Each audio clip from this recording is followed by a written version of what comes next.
বিকেলে মৃদু বাতাস বইছে, সারাদিন আকাশ মেঘাচ্ছন্ন, যেন বৃষ্টি নামার প্রতীক্ষায়। হৃদয়পুর রেল স্টেশনে ব্যস্ততায় ভরা, শত শত মানুষের কোলাহলে মিশে 5 জন তরুণ তরুণী আলাদা করে চোখে পড়ে। তাদের বয়স 19 থেকে 20-র মধ্যে, কলেজ পড়ুয়া। পোশাক আশাক বোঝাই যায় তারা আভিজাত্য পরিবারের সন্তান। 3 জন ছেলে আর 2 জন মেয়ে। মেয়েদের নাম হিয়া আর সারা। ছেলেরা আবির, সোহান এবং হিমু।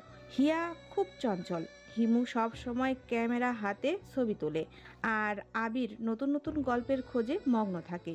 সোহান একটু দুষ্টু, তার দুষ্টুমির কারণেই প্রায়ই বিপদে পড়ে, এমনকি পাবলিকের হাতে মারও খায়। সারা খুবই নম্র, ভদ্র আর সৌজন্যের সবাইকে মুগ্ধ করে। আবির মনে মনে তাকে পছন্দ করে, তবে তা প্রকাশ করেনি। তাদের কলেজ ছুটিতে সারার গ্রামের বাড়ি ঘুরতে যাচ্ছে, তবে আবিরের উদ্দেশ্য আলাদা, নতুন এক ভালোবাসার গল্প খুঁজে পাওয়া। হিয়া চারপাশ ভালোভাবে দেখে নিয়ে বিরক্ত নিয়ে বলল, হিমু আর সোহান কোথায় গেল?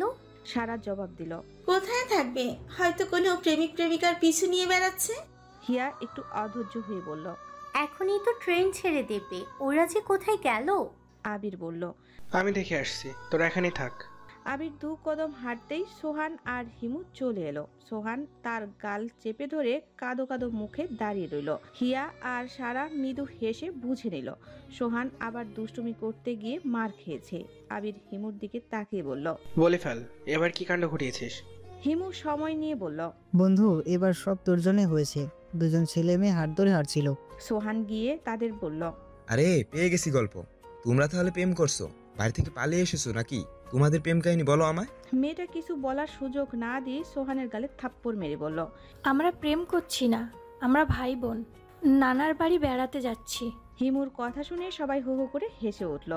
এরই মধ্যে স্টেশনে ঘোষণা শোনা গেল, সম্মানিত যাত্রীগণ, মায়াতলির উদ্দেশ্যে হাওড়া এক্সপ্রেস কিছুক্ষণের মধ্যেই ছেড়ে যাবে।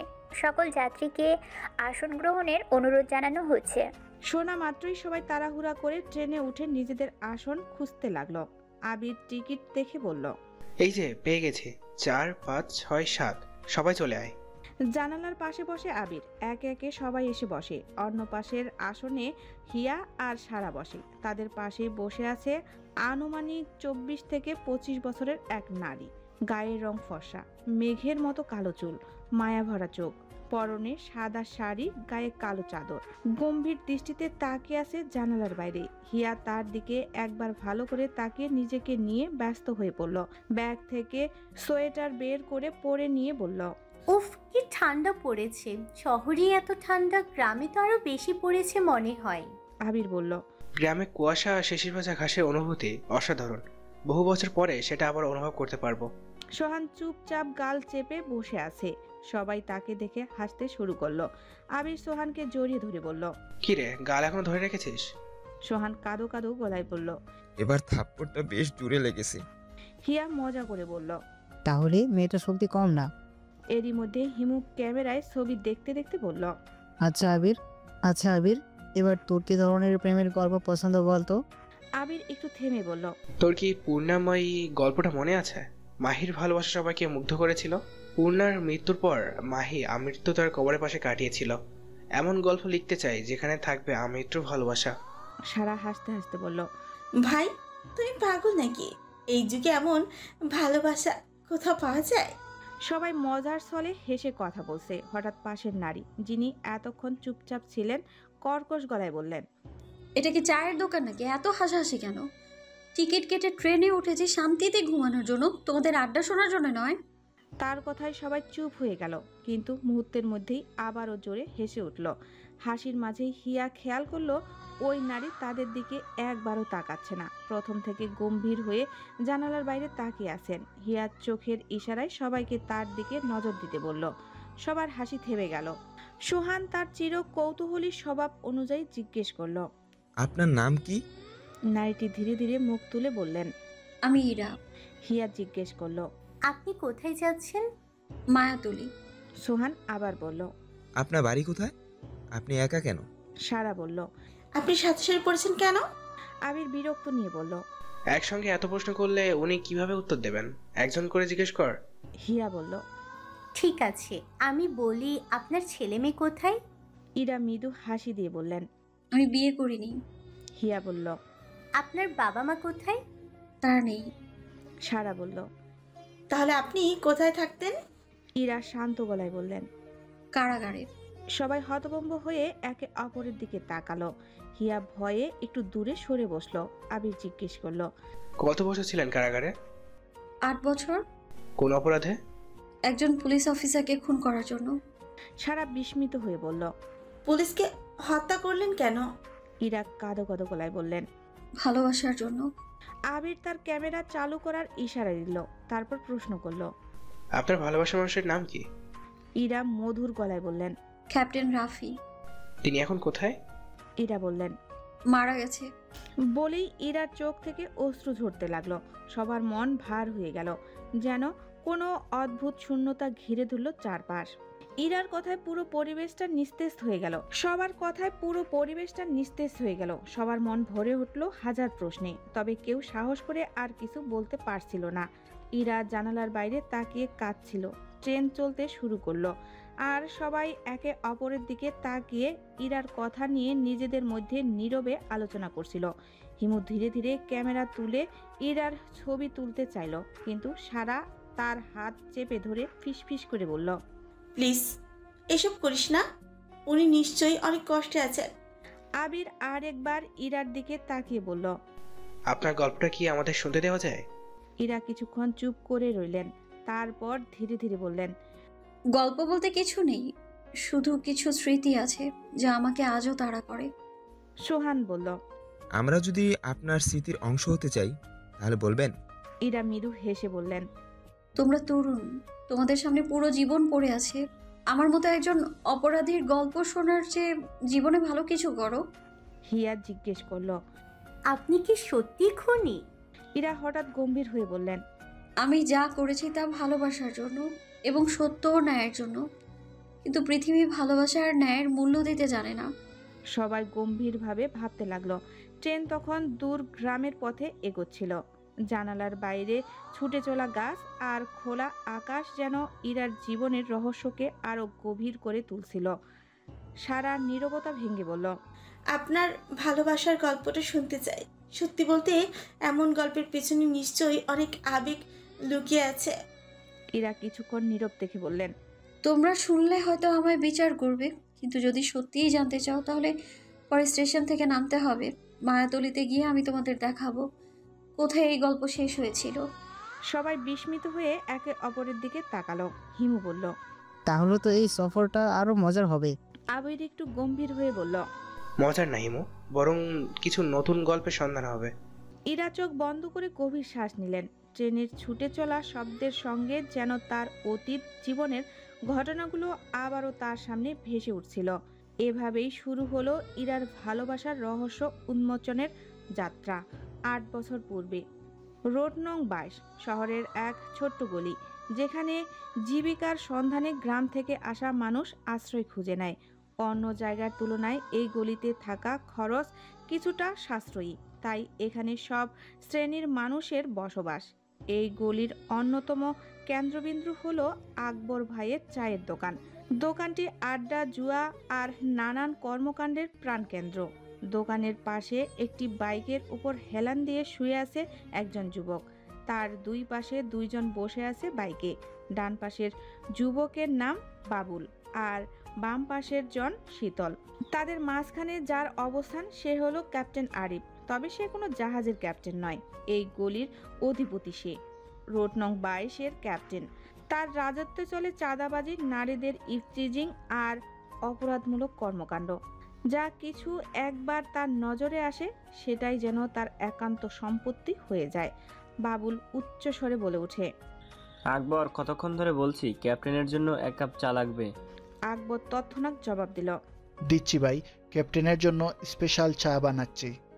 বাবুল ধমক দিয়ে বলল, তাড়াতাড়ি দে।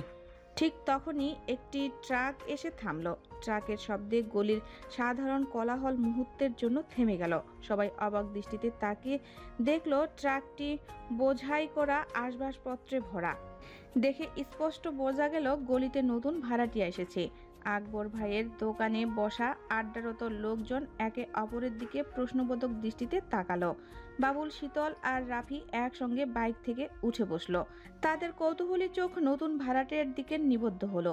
বাবুল কটাক্ষের ভঙ্গিতে বলল, দেখি কে এলো আমাদের এলাকায়। রাফি বাইকের উপর হাত রেখে বসে গম্ভীর কণ্ঠে বলল, নতুন কেউ এলে আগে আমাদের জানাতে হয়, এবার দেখবো এরা কেমন লোক। এদিকে ট্রাক থেকে একে একে আসবাবপত্র নামানোর কাজ শুরু হলো। কিছুক্ষণ পর একটি পরিবারের সদস্যদের দেখা গেল। একজন মধ্যবয়সী পুরুষ, একজন নারী আর তাদের সঙ্গে একটি মেয়ে। মেয়েটি হালকা রঙের সালোয়ার কামিজ পরা, মাথায় আঁচল, চেহারায় অদ্ভুত এক দৃঢ়তা। রাফি মেয়েটির দিকে তাকিয়ে এক মুহূর্তের জন্য থমকে গেল, কিন্তু পরক্ষণেই নিজেকে সামলে নিয়ে বলল, গলিতে নতুন শিকার এলো মনে হচ্ছে, দেখা যাক কতটা সাহস নিয়ে এখানে এসছে। গলির পরিবেশ একদম থমথমে হয়ে গেল। সবার নজর নতুন ভাড়াটিয়ার দিকে, আর রাফির চোখ যেন ঠিক মেয়েটির দিকে আটকে রইল। মেয়েটির নাম ইরা। তার চোখে স্পষ্ট অনিশ্চয়তা আর আশঙ্কার ছাপ। বাবার হাত ধরে চারিদিকে ভয়ে ভয়ে তাকাচ্ছে। এমন অপরিচিত এবং সংকুচিত পরিবেশে সে আগে কখনো বড় হয়নি। যে মেয়ে রাজকীয় প্রাসাদে আরামে আয়েসে বেড়ে উঠেছে, তার জন্য এই ছোট গলির অস্বস্তিকর পরিবেশ যেন অসহনীয়। ইরার মা জাহানারা বেগম এক গম্ভীর দীর্ঘ নিঃশ্বাস ফেলে বললেন, এইখানে কিভাবে থাকবো? এমন পরিবেশ তো কখনো বাস করিনি। 15 রুমের রাজপ্রাসাদে ছিলাম, আর আজ এই এক ছোট্ট গলি। আমাদের এই দুর্দশা সহ্য করা যাচ্ছে না। আহমেদ সাহেব, যিনি একসময় শহরের নামকরা ব্যবসায়ী ছিলেন, এখন মুখ নিচু করে দাঁড়িয়ে, ব্যর্থতার ভারে ক্লান্ত তার চোখ। গলির অপরিচ্ছন্ন পরিবেশের দিকে তাকিয়ে ধীরে ধীরে বললেন, এখানেই থাকতে হবে, কিছু করার নেই। ব্যাংকের ঋণ সবকিছু শেষ করে দিয়েছে। যতই কঠিন হোক, এখান থেকে আবার শুরু করতে হবে। ইরা বাবার মুখের দিকে তাকিয়ে বলার কিছুই নেই। তার অভ্যস্ত জীবন থেকে এত বড় পরিবর্তন তাকে হতবাক করে দিয়েছে। ছোটগুলির প্রতিটি চোখ যেন তাদের দিকে সন্দেহ আর কৌতূহল নিয়ে তাকিয়ে আছে। আর কিছুটা দূরে বাইকের পাশে দাঁড়িয়ে রাফি গম্ভীর দৃষ্টি নিয়ে ইরার প্রতিটি পদক্ষেপ অনুসরণ করছে।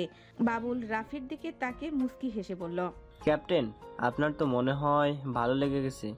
রাফি চোখ না সরিয়ে উত্তর দিল, মায়াবরী এক পরী, তার চেহারা এমন এক মাধুর্য যা চোখকে আটকে দেয়। আমার হৃদস্পন্দন যেন থেমে গিয়ে বেড়ে চলছে।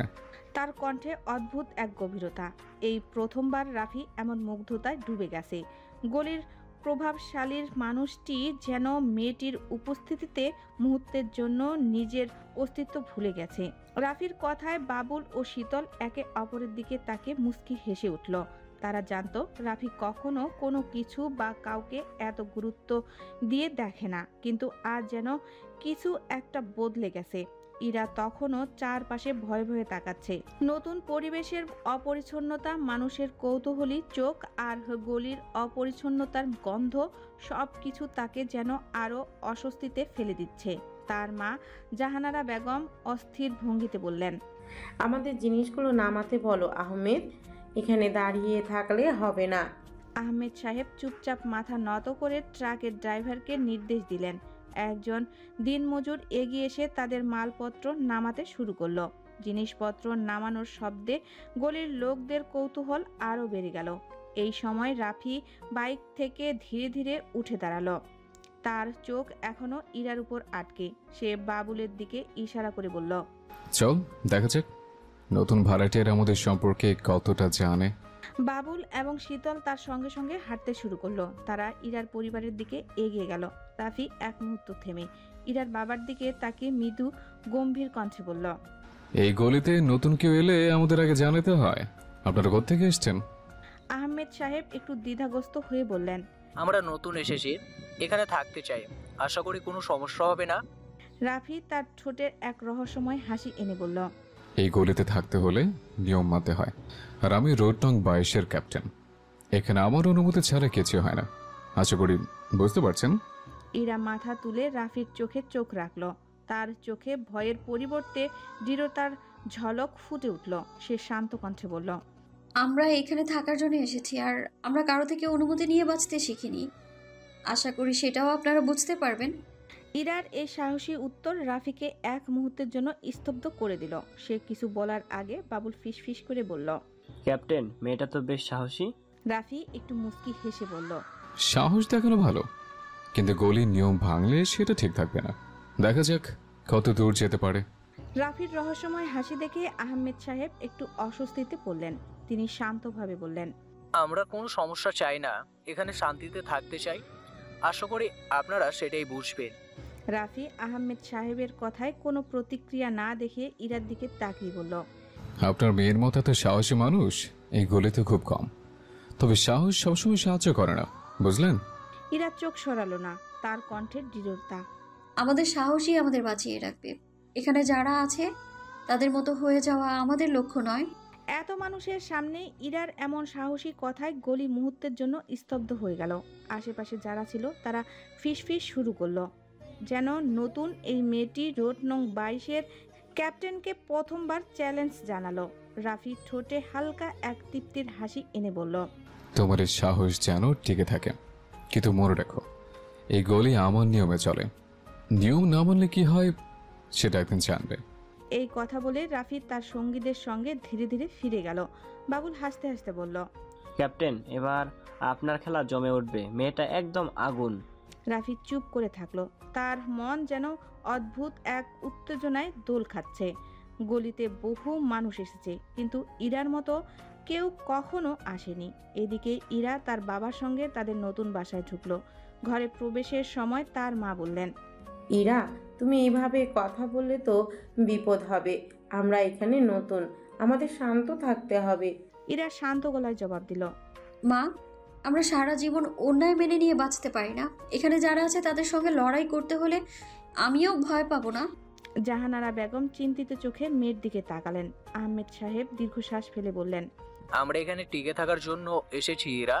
শক্তি আর ধৈর্য দুটোই লাগবে, সাবধানে থেকো। ইরা জানতো তার বাবার কথাগুলো সত্য, কিন্তু তার মনের ভেতরে অন্যরকম এক শক্তির জন্ম নিচ্ছে। এই গলিতে নতুন শুরু হওয়া তার জীবন এক অজানা পথে এগিয়ে যাচ্ছে, আর সেই পথের শেষে কি অপেক্ষা করছে তা শুধু সময়ই বলে দেবে।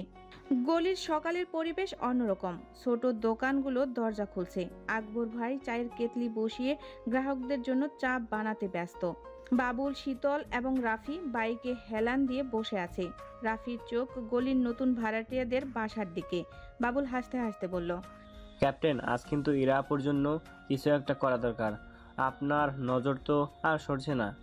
রাফি একটু বিরক্ত কণ্ঠে বলল, তুই চুপ কর, যা বলছি কর, বেশি কথা বলতে হবে না। কিন্তু ক্যাপ্টেন, মেয়েটা সাহসী। আপনার চোখ তো আটকে আছে, কিন্তু তার চোখে আমরা কিছুই না। রাফি মৃদু হাসি। সাহসী মেয়েদের আমার পছন্দ, তবে আমার নিয়ম ভাঙলে কি হয় সেটাও দেখাবো। রাফি মৃদু হাসে। ইরা জানালা দিয়ে বাইরে তাকিয়ে রাফির দলের কথাবার্তা শুনতে পায়। তার মুখে এক ধরনের বিরক্তি ছাপ। ভেতরে বসে জাহানারা বেগম রান্না করছেন। ইরা বলল, মা, এই গলির লোকজন কতটা বেয়াদব। রাস্তায় বসে অযথা কথা বলছে, কারো শান্তিতে থাকা সম্ভব নয়। জাহানারা বেগম মেয়েকে বললেন, মেয়ে, তুমি এইসব নিয়ে মাথা ঘামিও না। আমরা এখানে নতুন, বেশি কিছু বললে বিপদ হবে। ইরা বলে, মা, অন্যায় দেখে চুপ করে থাকলে ওরা আরো সাহস পাবে। চুপচাপ থাকা আমার স্বভাব নয়। জাহানারা অস্থির হয়ে ওঠে। তোমার বাবা যা বলছে সেটাই করবে। এই গলিতে শক্তি নয়, ধৈর্য দিয়ে বাঁচতে হবে। আকবর ভাইয়ের দোকানের সামনে কয়েকজন ছোট ব্যবসায়ী জড়ো হয়েছে। রাফি এবং তার দল জড়ো করে তাদের কাছ থেকে চাঁদা আদায় করছে। ব্যবসায়ীরা মুখ ফুটে কিছু বলতে পারছে না। ছোট ব্যবসায়ী বললেন, ক্যাপ্টেন, আমাদের লাভ তো এমনিতেই কম, এত টাকা কিভাবে দেব? বাবুল ধমক দিয়ে, ক্যাপ্টেনের সঙ্গে দরাদরি করবে?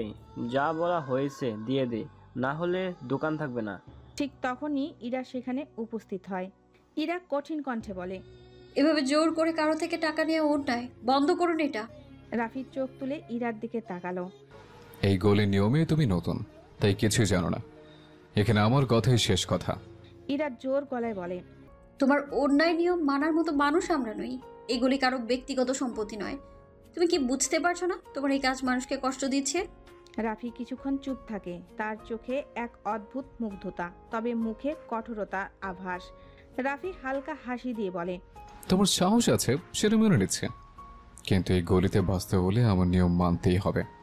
ইরা দৃঢ় কণ্ঠে বলল, তোমার অন্যায়ের সঙ্গে আপোষ করব না। তুমি যতই বড় হও না কেন, অন্যায়ের বিরুদ্ধে আমি একদম চুপ করে থাকবো না।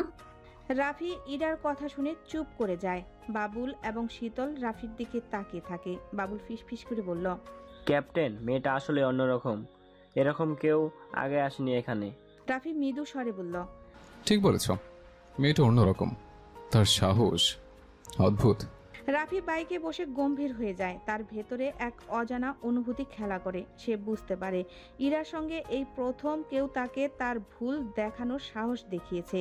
বাসায় ফিরে ইরা তার বাবাকে সবকিছু বলে। আহমেদ সাহেব চিন্তিত হয়ে যান। আহমেদ সাহেব বলল, ইরা, তুমি এসব ঝামেলায় জড়াবে না, ওরা বিপজ্জনক মানুষ, আমাদের এখানে টিকে থাকতে হবে। ইরা দৃঢ় গলায় বলে, বাবা, অন্যায় মেনে নিয়ে টিকে থাকার চেয়ে মরা ভালো।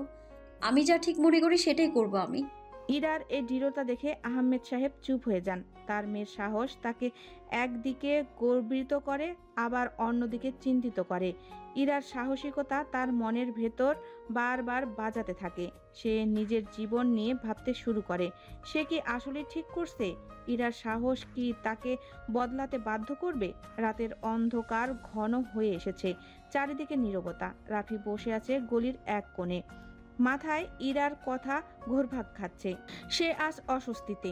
এত বছর ধরে এই গলিতে তার রাজত্ব চলে আসছে, মানুষ তার ভয়ে কাঁপে, কিন্তু কেন আজ ইরার মতো একটি মেয়ে তার মনে এমন দোলা তুলছে?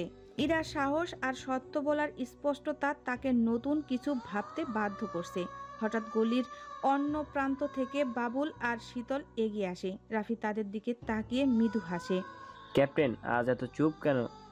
বাবুল প্রশ্ন করে। রাফি হেসে বলে, কিছু না, একটা নতুন পরিকল্পনা করছে। নতুন পরিকল্পনা আবার কি? শীতল জানতে চায়। রাফি ধীর কণ্ঠে বলে, এবার কিছু আলাদা করব। এতদিন যা করেছি তা ভুল ছিল। এই গলির নিয়ম বদলাতে হবে। মানুষ আমাদের ভয় পায়, সম্মান নয়। আমি শুধু ভয়ের রাজা হতে চাই না, এবার সত্যিকারের নেতা হতে চাই। বাবুল হতভম্ব হয়ে শীতলের দিকে তাকায়। ক্যাপ্টেন, এতদিন ধরে যা করেছি সেটা কি ভুল ছিল? হ্যাঁ, ভুল ছিল। মানুষকে ভয় দেখিয়ে রাজত্ব করা যায়, কিন্তু মানুষের হৃদয়ে জয় করা যায় না। এবার আমরা ভয় না, ভালোবাসা দিয়ে গলি বদলাবো। যারা অন্যায় করছে তাদের থামাবো। রাফির কণ্ঠে দৃঢ়তা। শীতল ধীরে বলে, কিন্তু যদি সবাই আপনার বিরুদ্ধে যায়? রাফি গম্ভীর নিঃশ্বাস ফেলে বলে, যাক, তবু আমি লড়াই করব। এবার গলির অন্যায় বন্ধ করব। পরের দিন সকালে ইরা, নীলা আর গলির কয়েকজন মেয়েকে নিয়ে রাস্তায় নেমে পড়ে। তাদের লক্ষ্য একটাই, গলির অন্যায়ের বিরুদ্ধে আওয়াজ তোলা। দোকানগুলোতে গিয়ে তারা ছোট ব্যবসায়ীদের সাহস দেয়। ইরা, তুমি কি নিশ্চিত রাফি এটা মেনে নেবে না? নীলা বলে। ইরা দৃঢ় কণ্ঠে বলে, আমরা ভয়ে চুপ করে থাকলে কিছুই বদলাবে না। অন্যায়কে রুখতে হলে সাহসী হতে হবে, ভয় পেলে আর কিছুই হবে না। ইরা সাহস দেখে দোকানের মালিকরা তাদের পাশে দাঁড়ানোর সিদ্ধান্ত নেয়। একজন দোকানদার বলে, আপনারা যদি আমাদের পাশে থাকেন, আমরাও রাফির চাঁদা দেওয়া বন্ধ করব। রাফি তার দল নিয়ে গলিতে হাজির হয়। ইরার প্রতিবাদের কথা তার কানে এসেছে। সে ধীর পায়ে ইরার দিকে এগিয়ে যায়। তোমার সাহস আমাকে অবাক করেছে ইরা। রাফি শান্ত গলায় বলে। ইরা তার দিকে তাকিয়ে বলে, তুমি কি চাও রাফি? আমাদের প্রতিবাদ বন্ধ করতে এসেছো? রাফি মৃদু হাসে। না, বরং তোমার কথা শুনে আমি ভাবলাম এবার নিজেকেও বদলাতে হবে। আমি চাই গলির অন্যায় বন্ধ হোক। তোমার মতো সাহসী একজন আমাকে এটা বুঝতে সাহায্য করেছে। তুমি কি সত্যি বদলাতে চাও, নাকি এটা তোমার নতুন কোনো চাল? ইরা সন্দেহ নিয়ে প্রশ্ন করে। চাল নয় ইরা, আমি চাই এই গলিতে সত্যি পরিবর্তন আসুক। এবার আমি গলির মানুষের পাশে দাঁড়াতে চাই, তবে এক শর্তে, তুমি আমার পাশে থাকবে। ইরা কঠিন চোখে তাকিয়ে বলে, তুমি যদি প্রমাণ করতে পারো যে সত্যিই বদলেছো, আমি অবশ্যই পাশে থাকবো। তবে অন্যায়ের পথ ছাড়তে হবে। সাহস থাকলে দেখাও। সেই রাতেই রাফি তার দলকে ডেকে নির্দেশ দেয়। আজ থেকে এই গলিতে কোনো চাঁদা তোলা হবে না। আমরা গলির মানুষের পাশে দাঁড়াবো, তাদের ভয়ের কারণ হব না। অন্যায় করলে আমিই শাস্তি দেব। গলির মানুষ এই পরিবর্তন দেখে অবাক হয়। রাফি নিজেই ব্যবসায়ীদের সাহায্য করছে, গলির সমস্যার সমাধানের চেষ্টা করছে। দূর থেকে ইরা এই পরিবর্তন দেখে, কিন্তু তার মনে একটাই প্রশ্ন, এই পরিবর্তন কি দীর্ঘস্থায়ী হবে? এদিকে গলির পুরনো শত্রুরা রাফির এই পরিবর্তনে ক্ষুব্ধ হয়। এক সন্ধ্যায় তারা গলিতে এসে চ্যালেঞ্জ ছড়ে। তুমি নাকি ভালো মানুষ হয়ে গেছো রাফি? শত্রুর দলের নেতা বলে। কিন্তু গলির রাজা হতে গেলে ভয় দেখাতে হবে। এবার আমরা এই গলি নেব। রাফি শান্ত গলায় বলে, এই গলিতে অন্যায় আর চলবে না। তোমরা যদি অন্যায় করতে চাও তবে আমাকে আর গলির মানুষকে পেরিয়ে যেতে হবে। শত্রুরা আক্রমণ করতে গেলে গলির মানুষ একত্রিত হয়ে রাফির পাশে দাঁড়ায়। রাফি দৃঢ় কণ্ঠে বলে, এই গলিতে এখন শুধু ন্যায়ের রাজত্ব চলবে। আমরা অন্যায়ের বিরুদ্ধে লড়াই করব। ইরা দূর থেকে দাঁড়িয়ে দেখে তার ঠোঁটে মৃদু হাসি ফুটে ওঠে।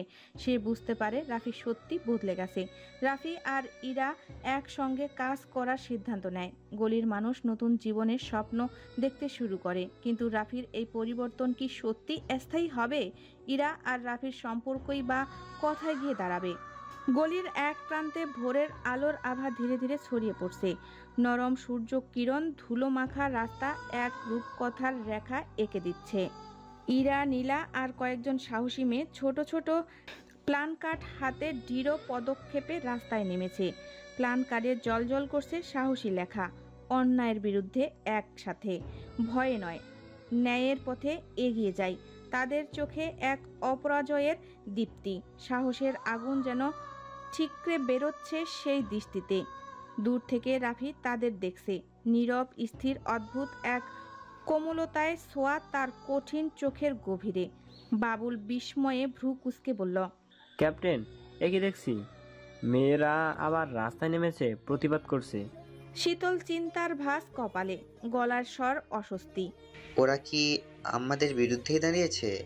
রাফি কোনো উত্তর দেয় না। তার দৃষ্টি ধীরে ধীরে স্থির হয় ইরার উপর। সে নিঃশব্দে এগিয়ে আসে, চোখে মিশ্রিত কোমলতা আর অনিবর্জনীয় এক রোদের প্রতিফলন। রাফি নরম শান্ত স্বরে বলে, যেন কথাগুলো হৃদয়ের গভীর থেকে উঠে আসছে। তোমাদের এই সাহসিকতাকে আমি সম্মান জানাই, তবে মনে রেখো আমি আগেই বলেছি আর কোনো অন্যায় হবে না। তোমাদের আর প্রতিবাদ করার প্রয়োজন নেই।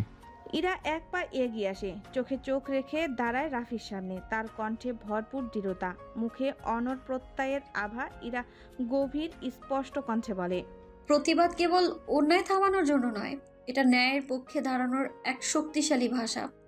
তুমি যদি সত্যিই বদলে যাও তবে জেনে রেখো, আমাদের কণ্ঠই হবে তোমার সাহস, তোমার শক্তি। রাফি নীরবে কিছুক্ষণ তাকিয়ে থাকে ইরার মুখের দিকে। চোখের গভীরে অদ্ভুত এক আলো জ্বলে ওঠে, যেন কোনো চাপা অনুভূতি মৃদু হাসিতে ফুটে উঠছে। রাফির কোমল হাসি ছুঁয়ে যায় তার ঠোঁটে। তোমার কথা আজ অন্যরকম কিছু অনুভব করছি এরা, যেন নিচের ভেতরের কোনো অদেখা দিগন্ত খুলে যাচ্ছে। এক টুকরো নীরবতা নেমে আসে, কিন্তু সেই নীরবতাও যেন প্রতিধ্বনি হয় ইরার কথার সাহস। রাফির মৃদু হাসির নরম উত্তাপ আর ভোরের আকাশে ফুটতে থাকা এক নতুন দিনের প্রতিশ্রুতির। গলির ছোট্ট স্কুলটির উঠানে দাঁড়িয়ে আছে রাফি ও ইরা। বিকেলের নরম রোদের চারপাশটা যেন সোনালি আলোয় ভেসে যাচ্ছে। দূরে কিছু শিশু দৌড়াদৌড়ি করে খেলছে, তাদের হাসির শব্দে হাওয়ার সাথে মিশে গেছে। গাছের ছায়ায় দাঁড়িয়ে রাফি চুপচাপ ইরার দিকে তাকায়, তারপর নরম কণ্ঠে বলে, জানো ইরা, তোমার মতো সাহসী একজন মানুষ ছাড়া হয়তো আমি কখনো বদলাতে পারতাম না। ইরা হালকা হাসে, সেই হাসিতে রয়েছে অদ্ভুত এক প্রশান্তি।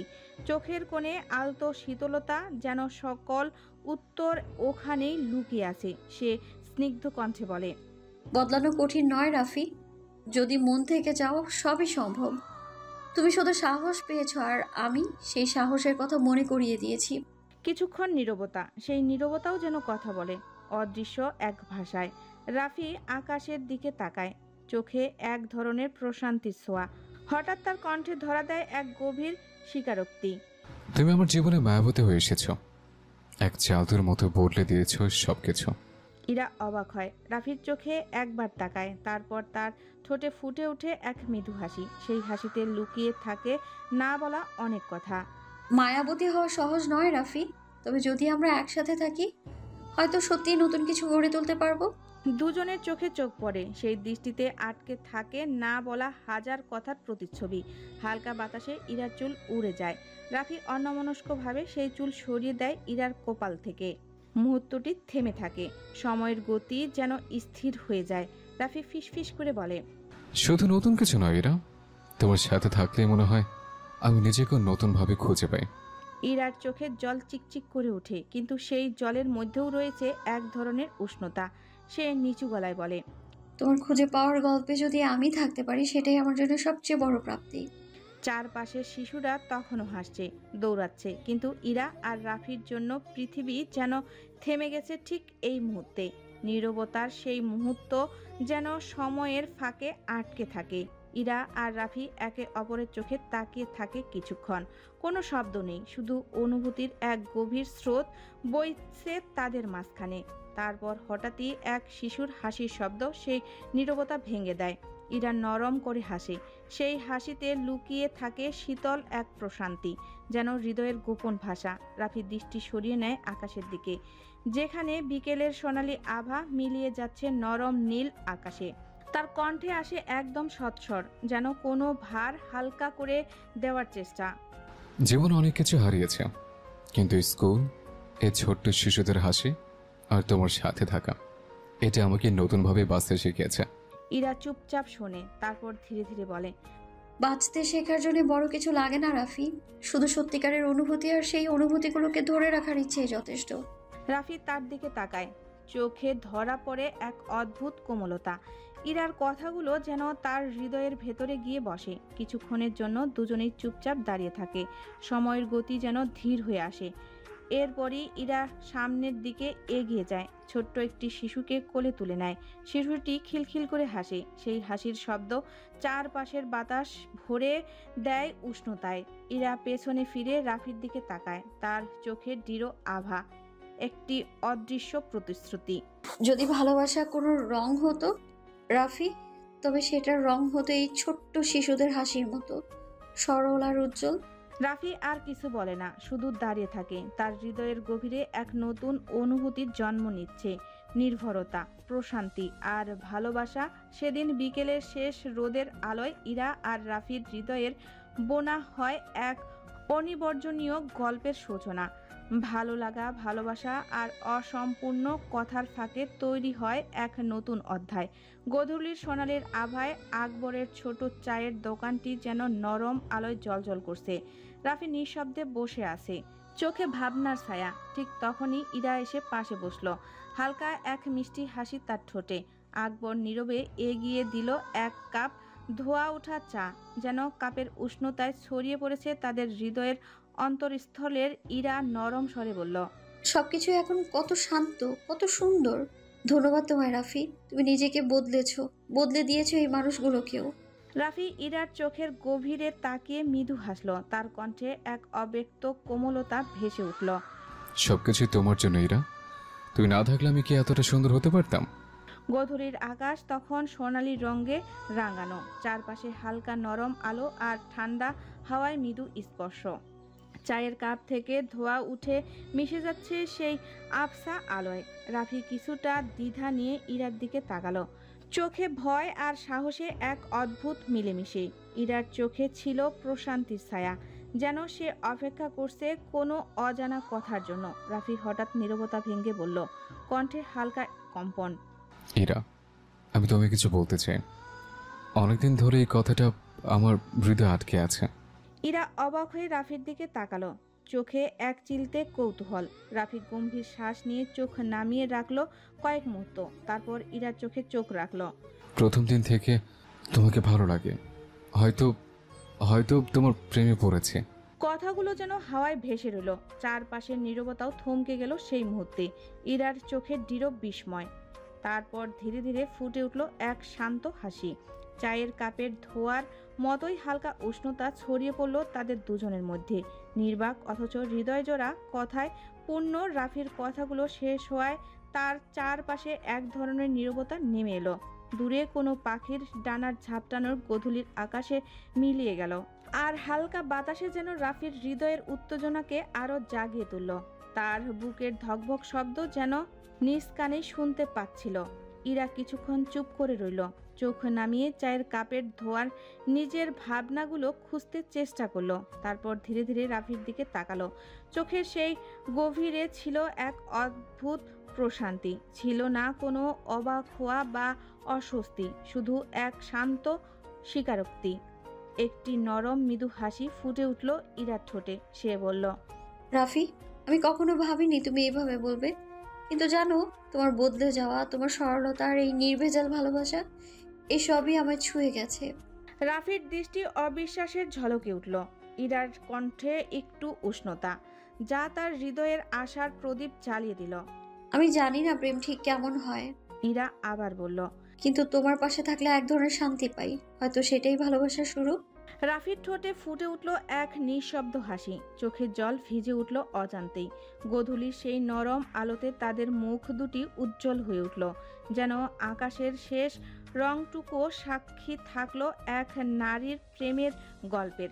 চায়ের দোকানের সেই উষ্ণ সন্ধ্যা হয়ে থাকলো তাদের জীবনের এক অমূল্য স্মৃতি, যেখানে ভালোবাসার কোনো জটিলতা গল্প নয়, শুধু দুটি হৃদয়ের সহজ সুন্দর মিলন। ইরা কলেজের ক্লাস করছে আর রাফি বাইকে বসে বাইরে অপেক্ষা করছে। জানালা দিয়ে ইরার দিকে তাকিয়ে ইশারায় বলল, তাড়াতাড়ি আসো। ইরা একটা ছোট কাগজে লিখে ছুঁড়ে দিল, স্যার ক্লাসে বের হতে পারবো না, তুমি চলে যাও। কিন্তু রাফি নাসরবান্দা, সে ইরাকে না নিয়ে ফিরবে না, তাই কৌশল করলো। ক্লাসরুমে ঢুকে আতঙ্কিত মুখে বলল, স্যার জলদি বের হন, কলেজে আগুন লেগেছে। সবাই তাড়াহুড়া করে বেরিয়ে পড়ল। এই সুযোগে রাফি ইরার হাত ধরে বাইকে তুলে নিল। তারপর রাফি আর ইরা নদীর পাড়ে বসে অনেকক্ষণ চুপচাপ কাটালো। দুজনের মধ্যে কোনো কথা না হলেও চুপ থাকা থেকেও এক অন্যের শান্তি ছিল। নদীর স্রোত, চারপাশের প্রকৃতি আর একে অপরের উপস্থিতি সব কিছু যেন মুহূর্তটিকে আরো বিশেষ করে তুলছিল। ইরা হঠাৎ বলল, তোমার এসব মজা করা ভালো লাগে? রাফি মুস্কি হেসে বলল, তোমার হাসি দেখতে ভাল লাগে, তাই কিছু করতে হয়। ইরা একটু লাজুক হাসি দিল, তারপর বলল, তুমি কি জানো, কখনো কখনো তুমি খুব পাগল আর অবাক করতে। রাফি তার দিকে তাকিয়ে বলল, পাগল হতে তো লাগবে যখন প্রয়োজন পাশে থাকে। ইরা চোখ মুছে বলল, তোমার কাছ থেকে এইসব কথা কখনো আশা করিনি, কিন্তু সত্যি তোমার জন্য একদম বদলে গিয়েছি। রাফি বলল, তুমি কি বদলালে? নিজেকে পরিবর্তন করলাম তো আমি। ইরা অভিমানী স্বরে বলল, সে কি কথা, ক্লাস ফাঁকি দিয়ে এখানে বসে আছি, এটা কি বদলানো না? রাফি বলল, হ্যাঁ তাই তো। নদীর পাড়ে বসে ইরা আর রাফি একে অপরকে গভীরভাবে দেখে চলছিল। বাতাসের মৃদু স্নিগ্ধতা ছিল, আর পানির স্রোতে যেন তাদের কথাগুলো শোনার চেষ্টা করছিল। ইরা মাথা নিচু করে বলল, তুমি জানো, তোমার সঙ্গে থাকলে পৃথিবীটা যেন থেমে যায়। রাফি মৃদু হাসলো, তারপর ইরার চোখের দিকে তাকিয়ে বলল, তুমি কাছে থাকলে পৃথিবীও হারিয়ে যায়, আমি শুধু তোমার কাছে হারিয়ে যেতে চাই। ইরা একটু লজ্জিত হয়ে বলল, তোমার এমন কথা শুনে আমি অবাক হয়ে যাই, কখনো ভাবিনি তুমি আমাকে এভাবে অনুভব করবে। রাফি ইরার হাত ধরে বলল, আমি জানি পৃথিবীর সবকিছু বদলে যাবে, কিন্তু আমি তোমাকে কখনো হারাতে চাই না। তুমি আমার জীবনের সবচেয়ে সুন্দর কাহিনী, যা আমি কখনো শেষ করতে চাই না। ইরা তার হাত মৃদু করে চাপলো। তোমার সঙ্গে কাটানো প্রতিটা মুহূর্ত যেন এক অসাধারণ স্বপ্ন রাফি। রাফি এবার আরো কাছে বসে বলল, তুমি শুধু আমার জীবন নাও, তুমি আমার হৃদয়ের সঙ্গী। তোমার হাসি দেখলে আমার দিনটা সম্পূর্ণ হয়ে যায়।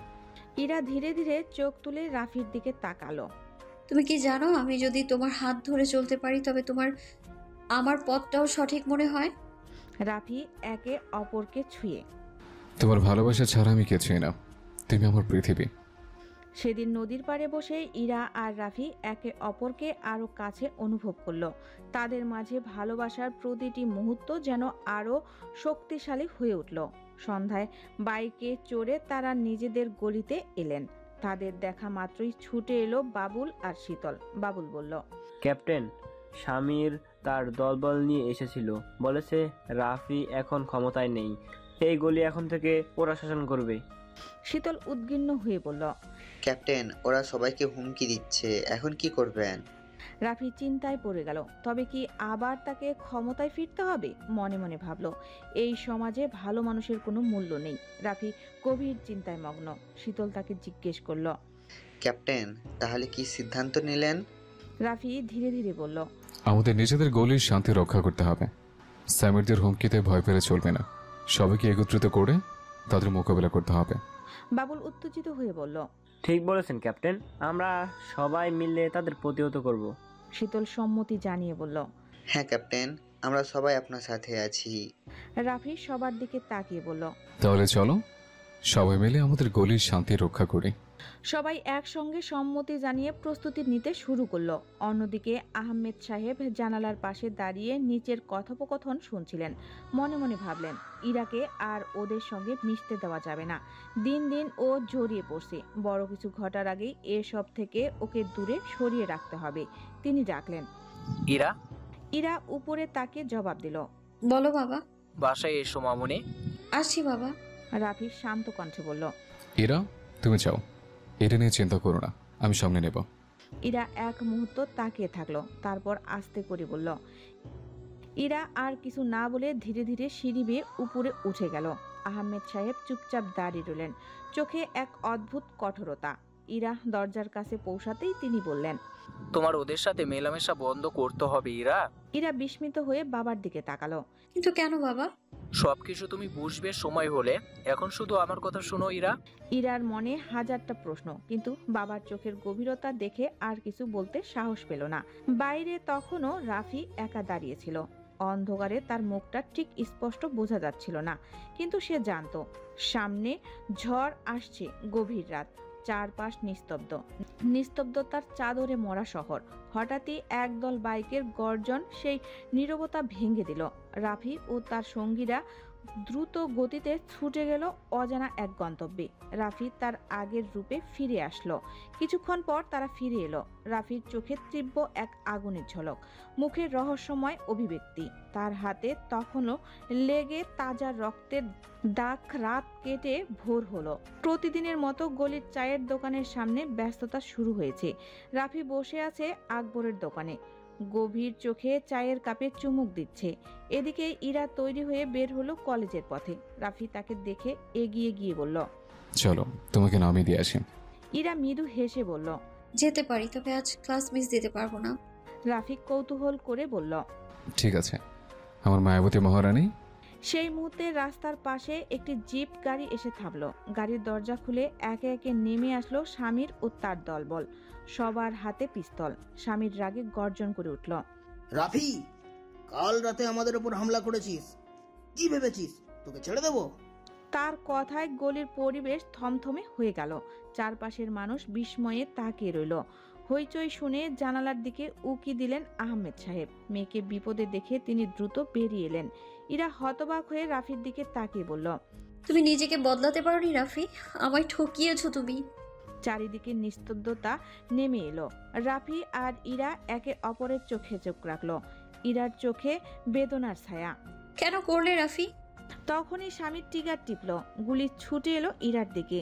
ইরা বলে চিৎকার করে উঠে সামনে দাঁড়িয়ে গেলেন আহমেদ সাহেব। গুলি সরাসরি তার বুকে লাগলো। তিনি ধপ করে মাটিতে লুটিয়ে পড়লেন। ইরা চিৎকার করে বলল, বাবা। অপারেশন থিয়েটারে আহমেদ সাহেবের অস্ত্রোপচার চলছে।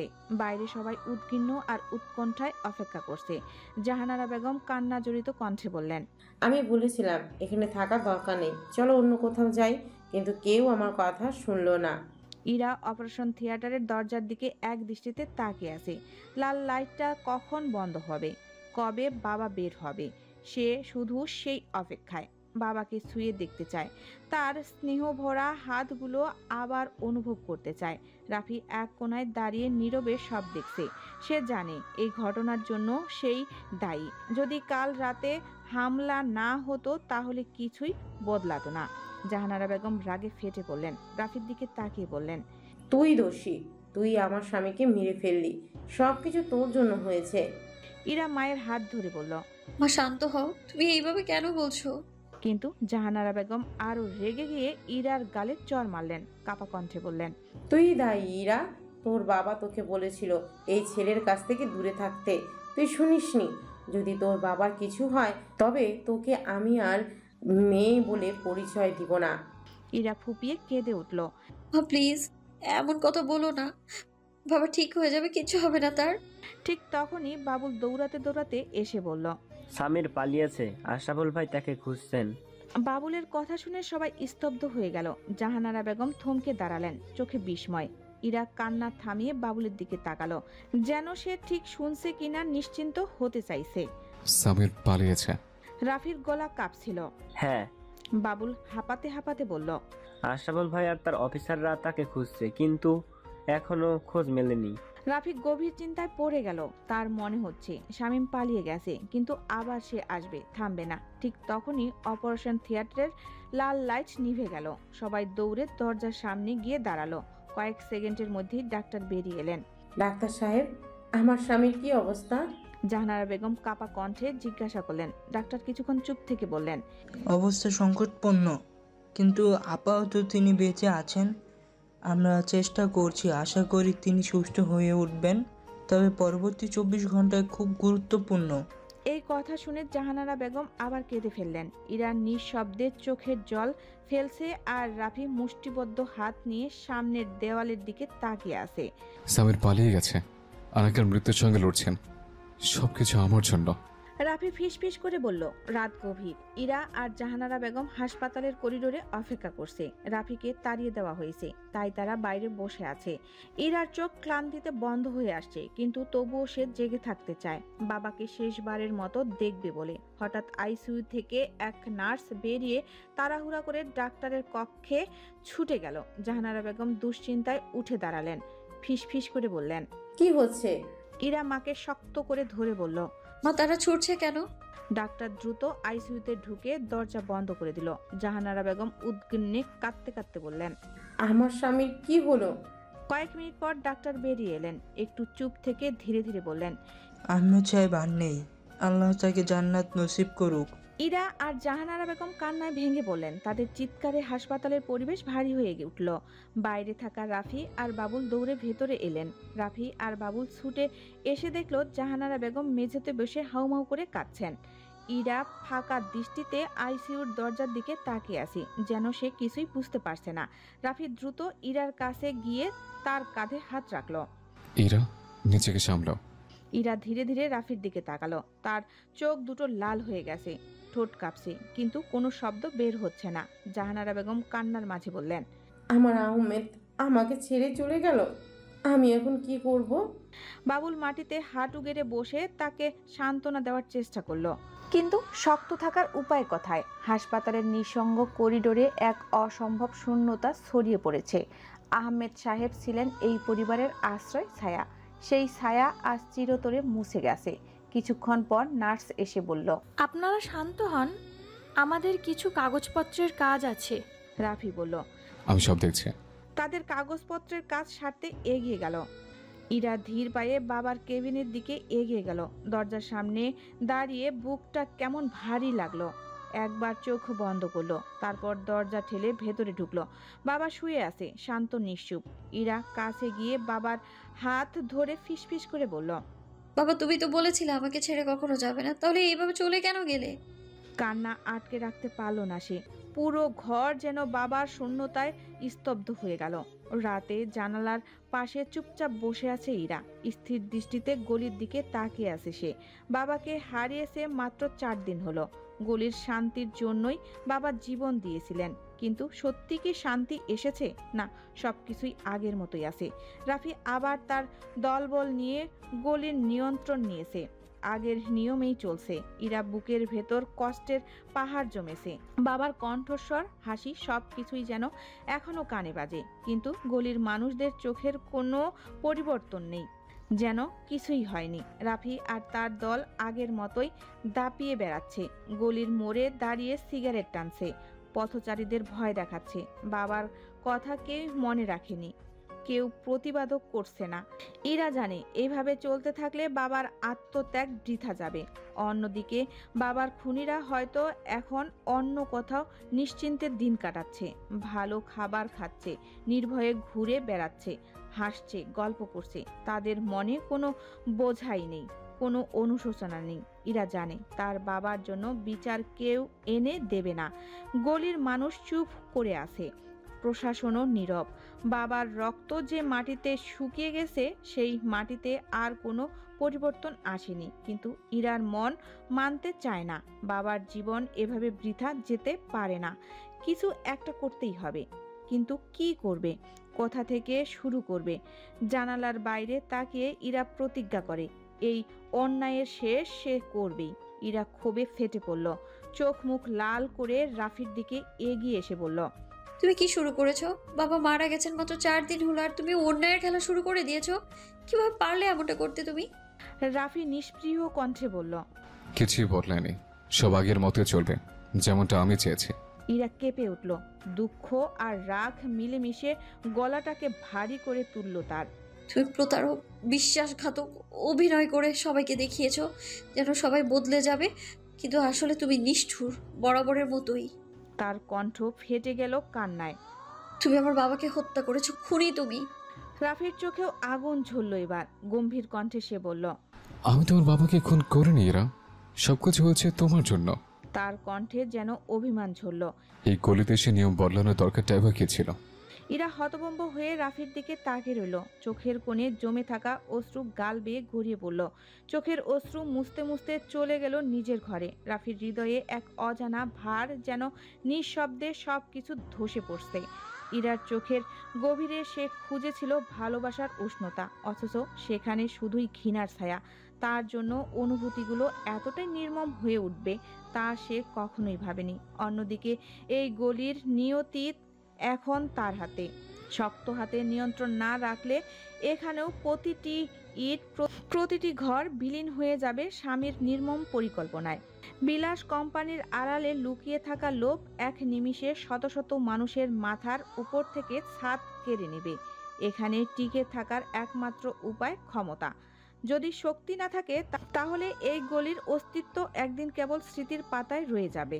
সময় দ্রুত চলে যায়। একে একে চলে গেল 15 দিন। গভীর রাতের অন্ধকারে রাফি বসে আছে আকবরের চায়ের দোকানে, অশ্রুসিক্ত চোখে। সারা গলি নিস্তব্ধ, সবাই গভীর ঘুমে আচ্ছন্ন, কিন্তু রাফির চোখে ঘুম নেই। 15 দিন ধরে তার প্রিয় মানুষটি তার দিকে একটুকু তাকাচ্ছে না, তাদের মধ্যে দূরত্ব মেনে নিতে পারছে না। এমন সময় police officer Ashraful Alam duty শেষ করে গলিতে ঢুকলেন। রাফিকে দেখে পাশে বসে বললেন, ঘুমাসনি কেন? রাফি উত্তরে বলল, ঘুম জীবন থেকে চলে গেছে ভাই। আশরাফুল কিছুক্ষণ চুপ থেকে বললেন, 2 মাস সেখানে ছিলাম না, কত কিছু ঘটে গেল। আপনি থাকলে এমন কিছু হতো না, তারা এখানে আসার সাহস পেত না। রাফি কষ্ট করে বলল, এরা কি ভালোবাসি? আশরাফুল বললেন, খুব বেশি। তার দূরত্ব আমাকে একে একে শেষ করে দিচ্ছে। যে চোখে ভালোবাসা ছিল সে চোখে এখন ঘৃণা দেখি। রাফি কষ্টে বলল। আশরাফুল কিছুটা বিরক্ত হয়ে বললেন, ওকে নিয়ে কোথাও চলে যা। রাফি উত্তর দিল, যেতে পারবো না ভাই, এই গলি আমার কাছে দাদার আমানত। যদি আমি এখান থেকে সরে যাই তাহলে প্রতিটা মানুষ তাদের ছায়া হারাবে। আশরাফুল কিছুক্ষণ চুপ থাকলেন, তারপর বললেন, তাহলে ভালোবাসাকে ছেড়ে দিবি? রাফি শুধু হতাশ হয়ে বলল, আমি বুঝতে পারছি না ভাই, কি করব, কাকে বেছে নেব? এটা নাকি গলির মানুষের নিরাপত্তা? আশরাফুল আলম রাফির দিকে তাকিয়ে গভীরভাবে বললেন, এটা তোর জীবনের সবচেয়ে কঠিন সময়, কিন্তু কখনো কখনো মানুষ তার ভালোবাসা ছাড়তে হয় যদি তা তার নিজের এবং অন্যদের ভালো না হয়ে থাকে। রাফি নির্জীব চোখে তাকালো। তার ভেতরটা যেন একাকার হয়ে যাচ্ছিল। সে বুঝতে পারছিল না যা সে ভালোবাসে তা কি তার জন্য সত্যি ভালো। ইরা কি শুধুই তার ভালোবাসা, নাকি তার জীবনের একটি বাধা? আশরাফুল আলম আবার বললেন, প্রতিটা সম্পর্কের মধ্যে কিছু না কিছু বাধা থাকে, কিন্তু তুই যদি নিজের পথ খুঁজে না পাস তবে এই গলি আর এই জায়গাটা তোর জন্য শুধু অতিথি হয়ে যাবে। রাফি মাথা নিচু করে কিছুক্ষণ চুপ ছিল, তারপর সে চোখ তুলে আশরাফুল আলমকে বলল, ভাই আমি জানি না কি করতে হবে, আমি শুধু তার ভালোবাসা চাই, কিন্তু যখন সে আমাকে এভাবে এড়িয়েছে তখন মনে হয় আমি একা। একেবারেই একা। আশরাফুল আলম আবার তাকে শান্তভাবে বললেন, তুই একা নয় রাফি, তোর আশেপাশে যারা আছে তাদের কাছে তুই মূল্যবান। ভালোবাসা কষ্ট দেয়, কিন্তু তার মানে এই নয় যে তুই হারিয়ে যাবি। রাফি কিছুটা স্বস্তি পেল, কিন্তু তার মন স্থির হয়নি। তবে আমি কি করব ভাই? এরা আমার কাছে নিরাপত্তা, আর এই গলি আমার জীবনের অংশ।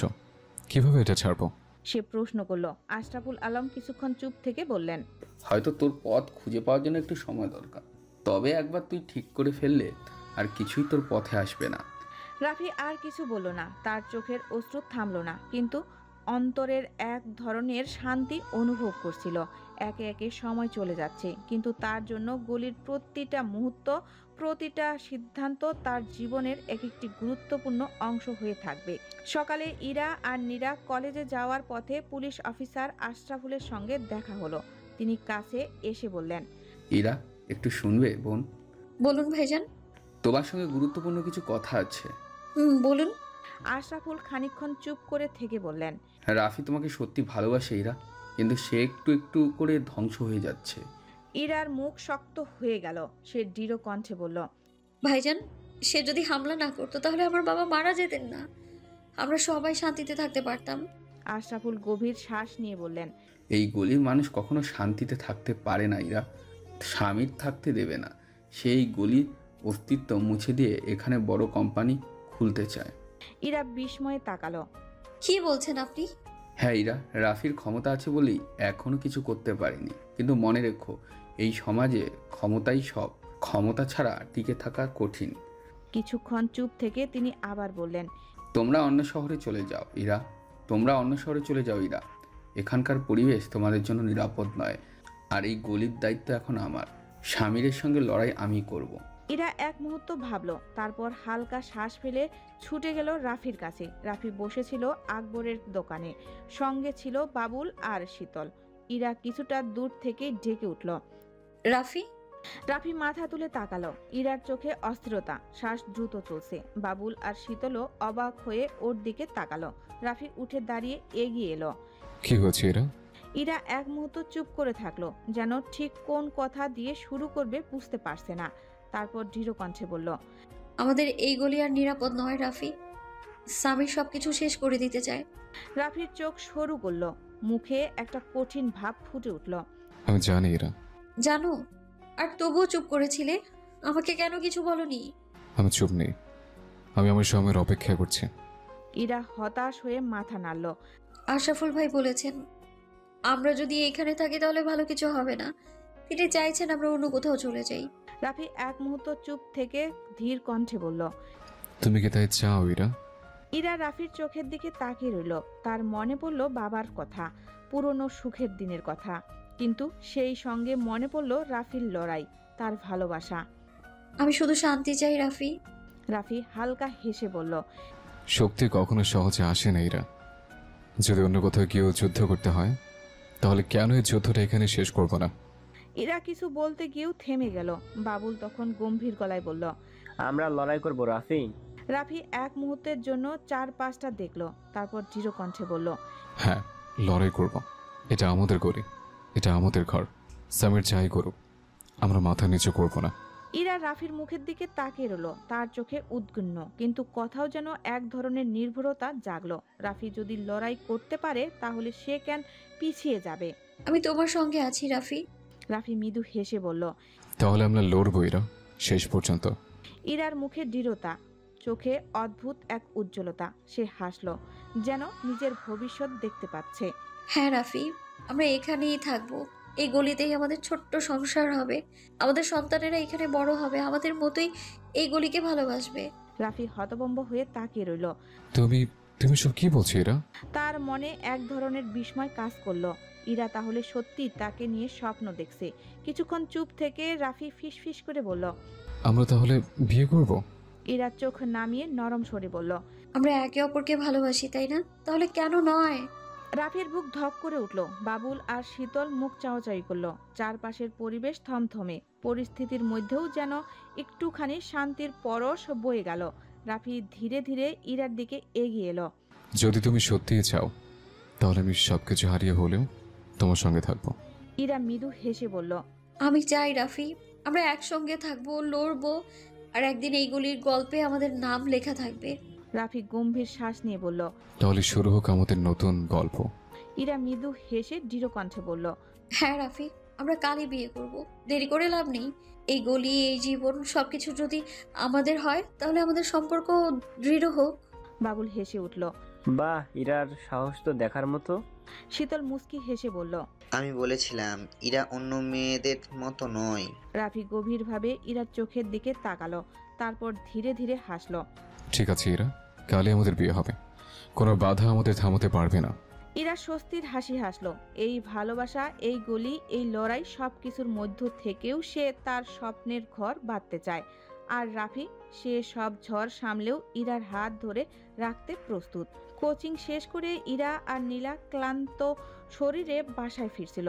সন্ধ্যার নরম আলো তখনও আকাশে ছড়িয়ে আছে। হাঁটতে হাঁটতে নীলা হঠাৎ বলল, তাহলে ফাইনালি তোর আর রাফির বিয়েটা হচ্ছে। ইরার মুখে হালকা হাসি ফুটল। হ্যাঁ, কাল। নীলা এক মুহূর্ত চুপ করে থাকলো, তারপর মৃদু হেসে বলল, তাহলে কাল দুজন ভালোবাসার মানুষ এক হচ্ছে। ইরা কোনো কথা বলল না, শুধু আকাশের দিকে চেয়ে রইল। ওদের সামনে লম্বা রাস্তা, ঠিক যেন নতুন জীবনের পথে চলা। তারপর কিছুক্ষণ দুজনেই চুপচাপ হাঁটলো। ক্লান্তি থাকলেও মনটা ছিল হালকা। ইরার মনে বিয়ের আনন্দ, নীলার মনে বন্ধুর সুখ দেখে প্রশান্তি। নীলা হঠাৎ বলল, রাফি তোকে খুব ভালোবাসে জানিস, তোর খুশিতেই ওর খুশি। ইরা হাসলো, জানি, আমিও ওকে খুব ভালোবাসি। নীলা মনের কথা খুলে বলল, তোর মতো বন্ধু সুখে থাকলে আমার মনটাও ভরে যায়, বুঝিস। ইরা এবার হাত বাড়িয়ে নীলার হাতটা ধরলো। তুই না থাকলে এই পথটুকু এত সহজ হতো না নীলা। নীলার চোখ টলমল করছিল, তবু মুখে হাসি। বন্ধু তো এভাবেই পাশে থাকে, তাই না? ওরা দুজন হাত ধরাধরি করে এগিয়ে চলল। সামনে একসাথে অনেক পথ পেরোতে হবে, কিন্তু আজকের রাতটা কেবলই সুখের, কেবলই ভালোবাসার। সকালটা আজ একটু অন্যরকম। বাড়িতে বিয়ের আনন্দ। আজ ইরা আর রাফির বিয়ে। ইরা পরেছে লাল বেনারসি, মুখে হালকা সাজ, খোপায় গুজে দিয়েছে কয়েকটা ফুল। বাঙালি কনের সাজে যেন অপূর্ব লাগছে তাকে। আয়নার সামনে দাঁড়িয়ে একবার নিজেকে দেখে নিল, তারপর মায়ের ঘরে গেল। দরজায় গিয়ে বলল, জাহানারা বেগম বিছানায় বসেছিলেন। স্বামীকে হারিয়ে তিনি অনেক দিন ধরেই ভেতরে ভেতরে ভেঙে পড়েছেন। মনটা আর আগের মতো নেই। মেয়ের ডাক শুনে মুখ তুলে তাকালেন। স্লান হাসি ফুটে উঠল। কাপা হাতে ইরার মাথায় হাত বুলিয়ে দিলেন, বললেন, কিছুই না। শুধু মনে মনে দোয়া করলেন মেয়ের নতুন জীবন যেন সুখের হয়। চোখের কোণে পানি চলে এলো, কিন্তু সে পানি মুছে ফেললেন চট করে। আজ তো খুশির দিন, কাঁদলে চলবে কেন? ইরাও মায়ের চোখের কোণে জমে থাকা অশ্রু দেখতে পেল। মাকে জড়িয়ে ধরে বলল, মা কাঁদছো কেন? তুমি তো জানো আমি ভালোই থাকবো। রাফি আমায় অনেক ভালোবাসে। জাহানারা বেগম মেয়ের হাত দুটো শক্ত করে ধরে ফেললেন। গলাটা ভারী হয়ে এলো, তবুও বললেন, জানি না, তবু মায়ের মন তো, তুই সুখী হবি, তাই দোয়া করি সবসময়। ইরা মায়ের কোলে মাথা রাখলো, ছোটবেলার মতো, যেন আজও সে সেই ছোট্ট মেয়েটাই। মায়ের হাতের স্পর্শে একটুখানি শান্তি পেল মন। কিছুক্ষণ পর বাইরে থেকে ডাক এলো, ইরা, সময় হয়ে গেছে, চলে এসো। ইরা মায়ের হাত ছেড়ে উঠে দাঁড়ালো। চোখের কোণের জল চিকচিক করছিল, তবু মুখে হাসি ধরে রাখলো। মায়ের দিকে শেষবারের মতো তাকিয়ে বলল, মা তুমি নিজের খেয়াল রেখো, আমি খুব শীঘ্রই ফিরে আসবো। জাহানারা বেগম মাথা নাড়ালেন, কিন্তু বুকের ভেতরটা কেমন যেন ফাঁকা ফাঁকা লাগতে শুরু করলো। এই ঘর, এই বাড়ি, সবকিছু আজও যেমন ছিল তেমনই থাকবে, শুধু ইরার হাসি মুখটা আর থাকবে না। তবুও মায়ের মন বলে কথা, সন্তানের সুখেই যে তার সুখ। ইরা দরজার দিকে এগিয়ে গেল, নতুন জীবনের পথে পা বাড়ালো। আর পেছনে দাঁড়িয়ে জাহানারা বেগম দরজার ফাঁক দিয়ে তাকিয়ে রইলেন। চোখের পানি আর আটকাতে পারলেন না, চুপচাপ ঝরতে থাকলো। বাড়ির আঙ্গিনায় গাড়িতে উঠছে ইরা, সবাই হাসছে, আনন্দ করছে, কিন্তু মায়ের চোখে শুধু ইরার ছোটবেলার ছবিগুলো ভাসছে। সেই হাঁটতে শেখা, স্কুলে যাওয়া, খেলতে গিয়ে পড়ে যাওয়া, আর আজ তার বিয়ে। জাহানারা বেগম মনে মনে শুধু বললেন, সুখী হ মা, সারা জীবন সুখে থাকে। তারপর ধীরে ধীরে ঘরে ফিরে এলেন। খালি ঘরটাকে আজ যেন আরো খালি লাগছিল, তবুও মনটা ভরে ছিল মেয়ের নতুন জীবনের সুখের আশায়। ইরা গাড়িতে উঠবে, কাজী অফিসে যাওয়ার জন্য। ঠিক সেই মুহূর্তে গলির মুখে হুইস পড়ে গেল। পুলিশ অফিসার আশরাফুল আলম কিছু লোক নিয়ে একটা খাটিয়া ধরে ঢুকছেন। খাটিয়ার উপর সাদা কাপড়ে ঢাকা একটা মরদেহ। আশেপাশের সবাই ছুটে এসে ভিড় করল। কে মারা গেল? আশরাফুল আলম ধীরে ধীরে মরদেহের মুখ থেকে কাপড় সরালেন। সবাই স্তব্ধ। ইরার বুক ধক করে উঠল। এ যে নীলা। ক্ষত বিক্ষত মুখটা দেখে সবার গা শিউরে উঠল। নীলার সেই চেহারা, হাসি মুখটা আর নেই। মুখ জুড়ে শুধু যন্ত্রণা আর নির্যাতনের চিহ্ন। আশরাফুল আলম থমথমে গলায় বললেন, নীলাকে ধর্ষণ করে হত্যা করা হয়েছে। চারিদিকে নিস্তব্ধতা নেমে এলো। ইরা হতভম্ব হয়ে তাকিয়ে আছে। আশরাফুল আলম আরেকটু সামনে এগিয়ে এসে বললেন, আর এই কাজটা করেছে রাফি। সুরেই মানুষের ভিড়ের মধ্যে ফিসফিস শুরু হলো। রাফি? সবাই তো তাকে ভালো ছেলে বলেই জানতো। ইরার মনে হাজার প্রশ্ন। ইরা হতভম্ব হয়ে দাঁড়িয়েছিল কিছুক্ষণ। আশরাফুল আলমের কথা কানে বাজছিল। রাফি করেছে। রাফি। মুহূর্তেই ইরার বুকের ভিতর কিছু একটা ছিঁড়ে গেল।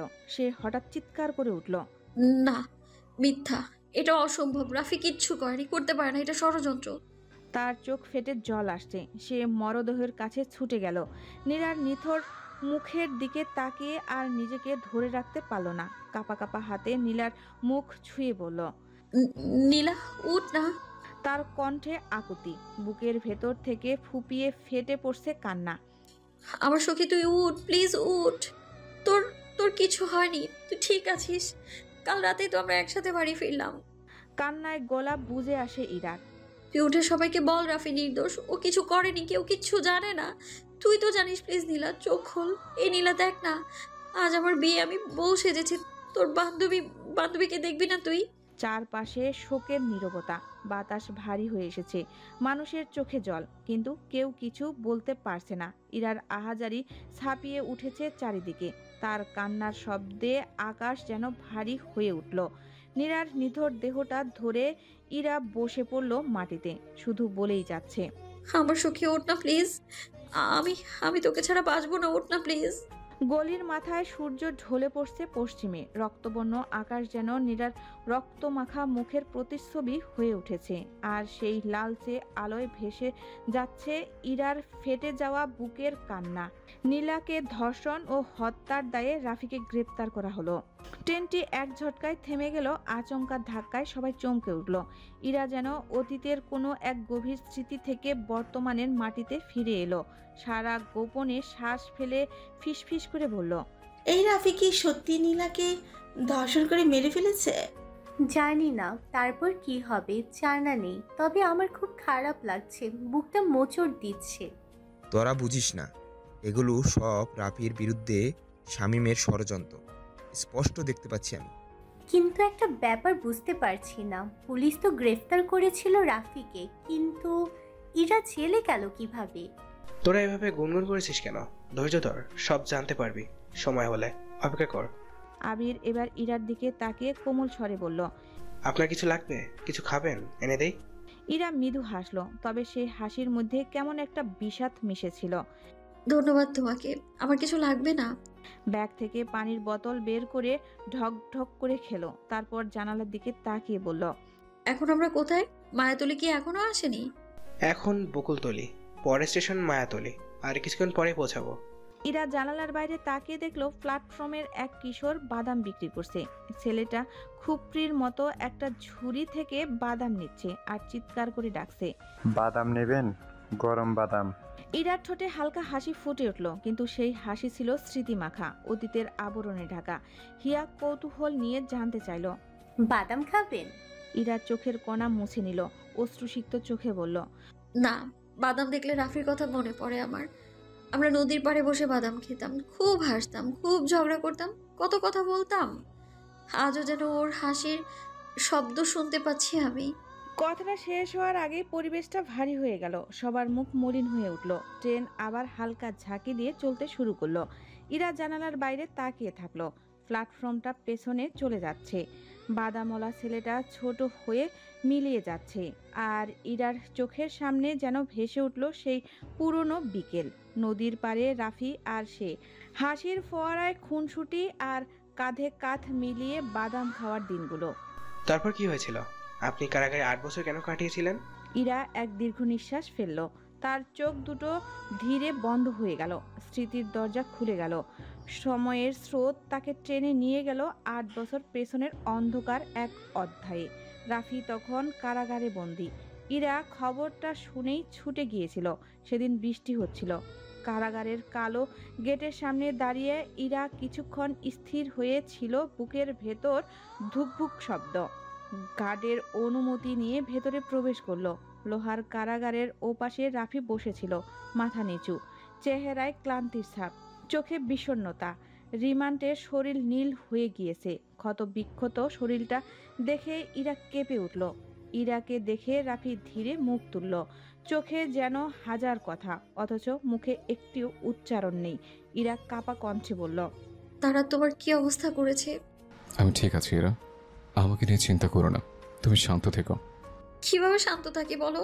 আজ আমাদের বিয়ের দিন ছিল, কনের সাজে তোমার কাছে আসছিলাম আমি, অথচ দেখো আমাদের দেখা হলো কারাগারের লোহার শিকের এপাশ আর ওপাশ থেকে। আমাদের সাথে কেন এমন হলো রাফি? ইরা, আমাকে বিশ্বাস করো, আমি কিছু করিনি। নীলা আমার ছোট বোনের মতো ছিল, তাকে আঘাত করার কথা আমি কল্পনা করতে পারি না।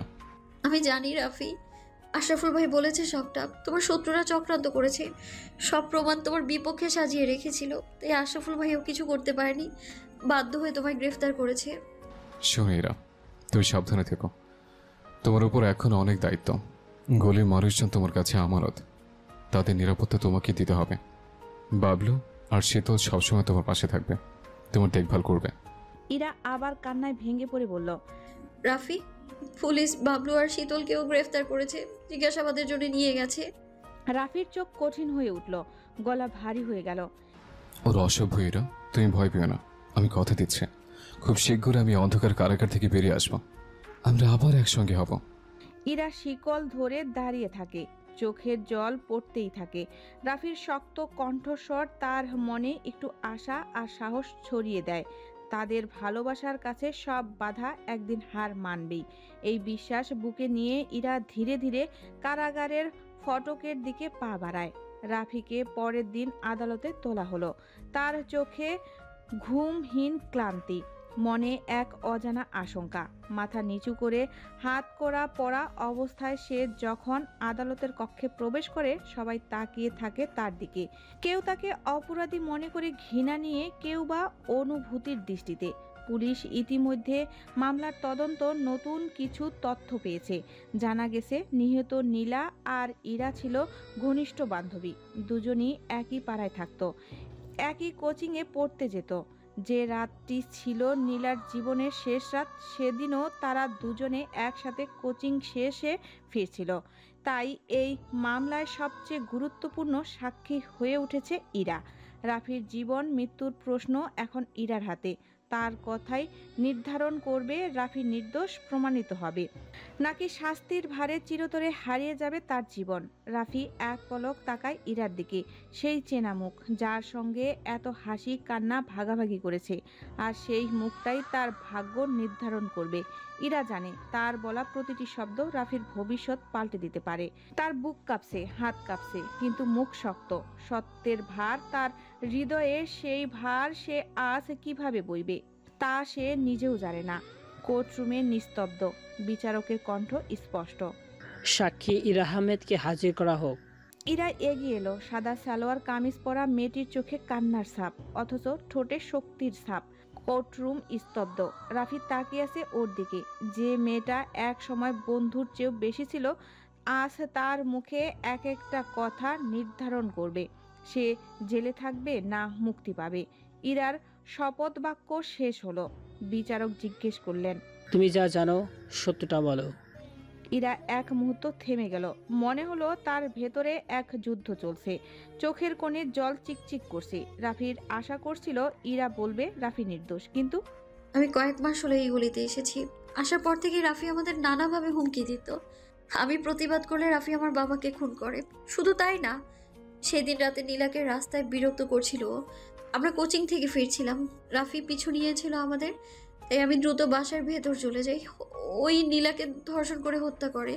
সারা কোর্টরুমে যেন বোমা ফাটলো। কেউ বিশ্বাস করতে পারছে না রাফি তো নির্বাক। ইরা, তুমি?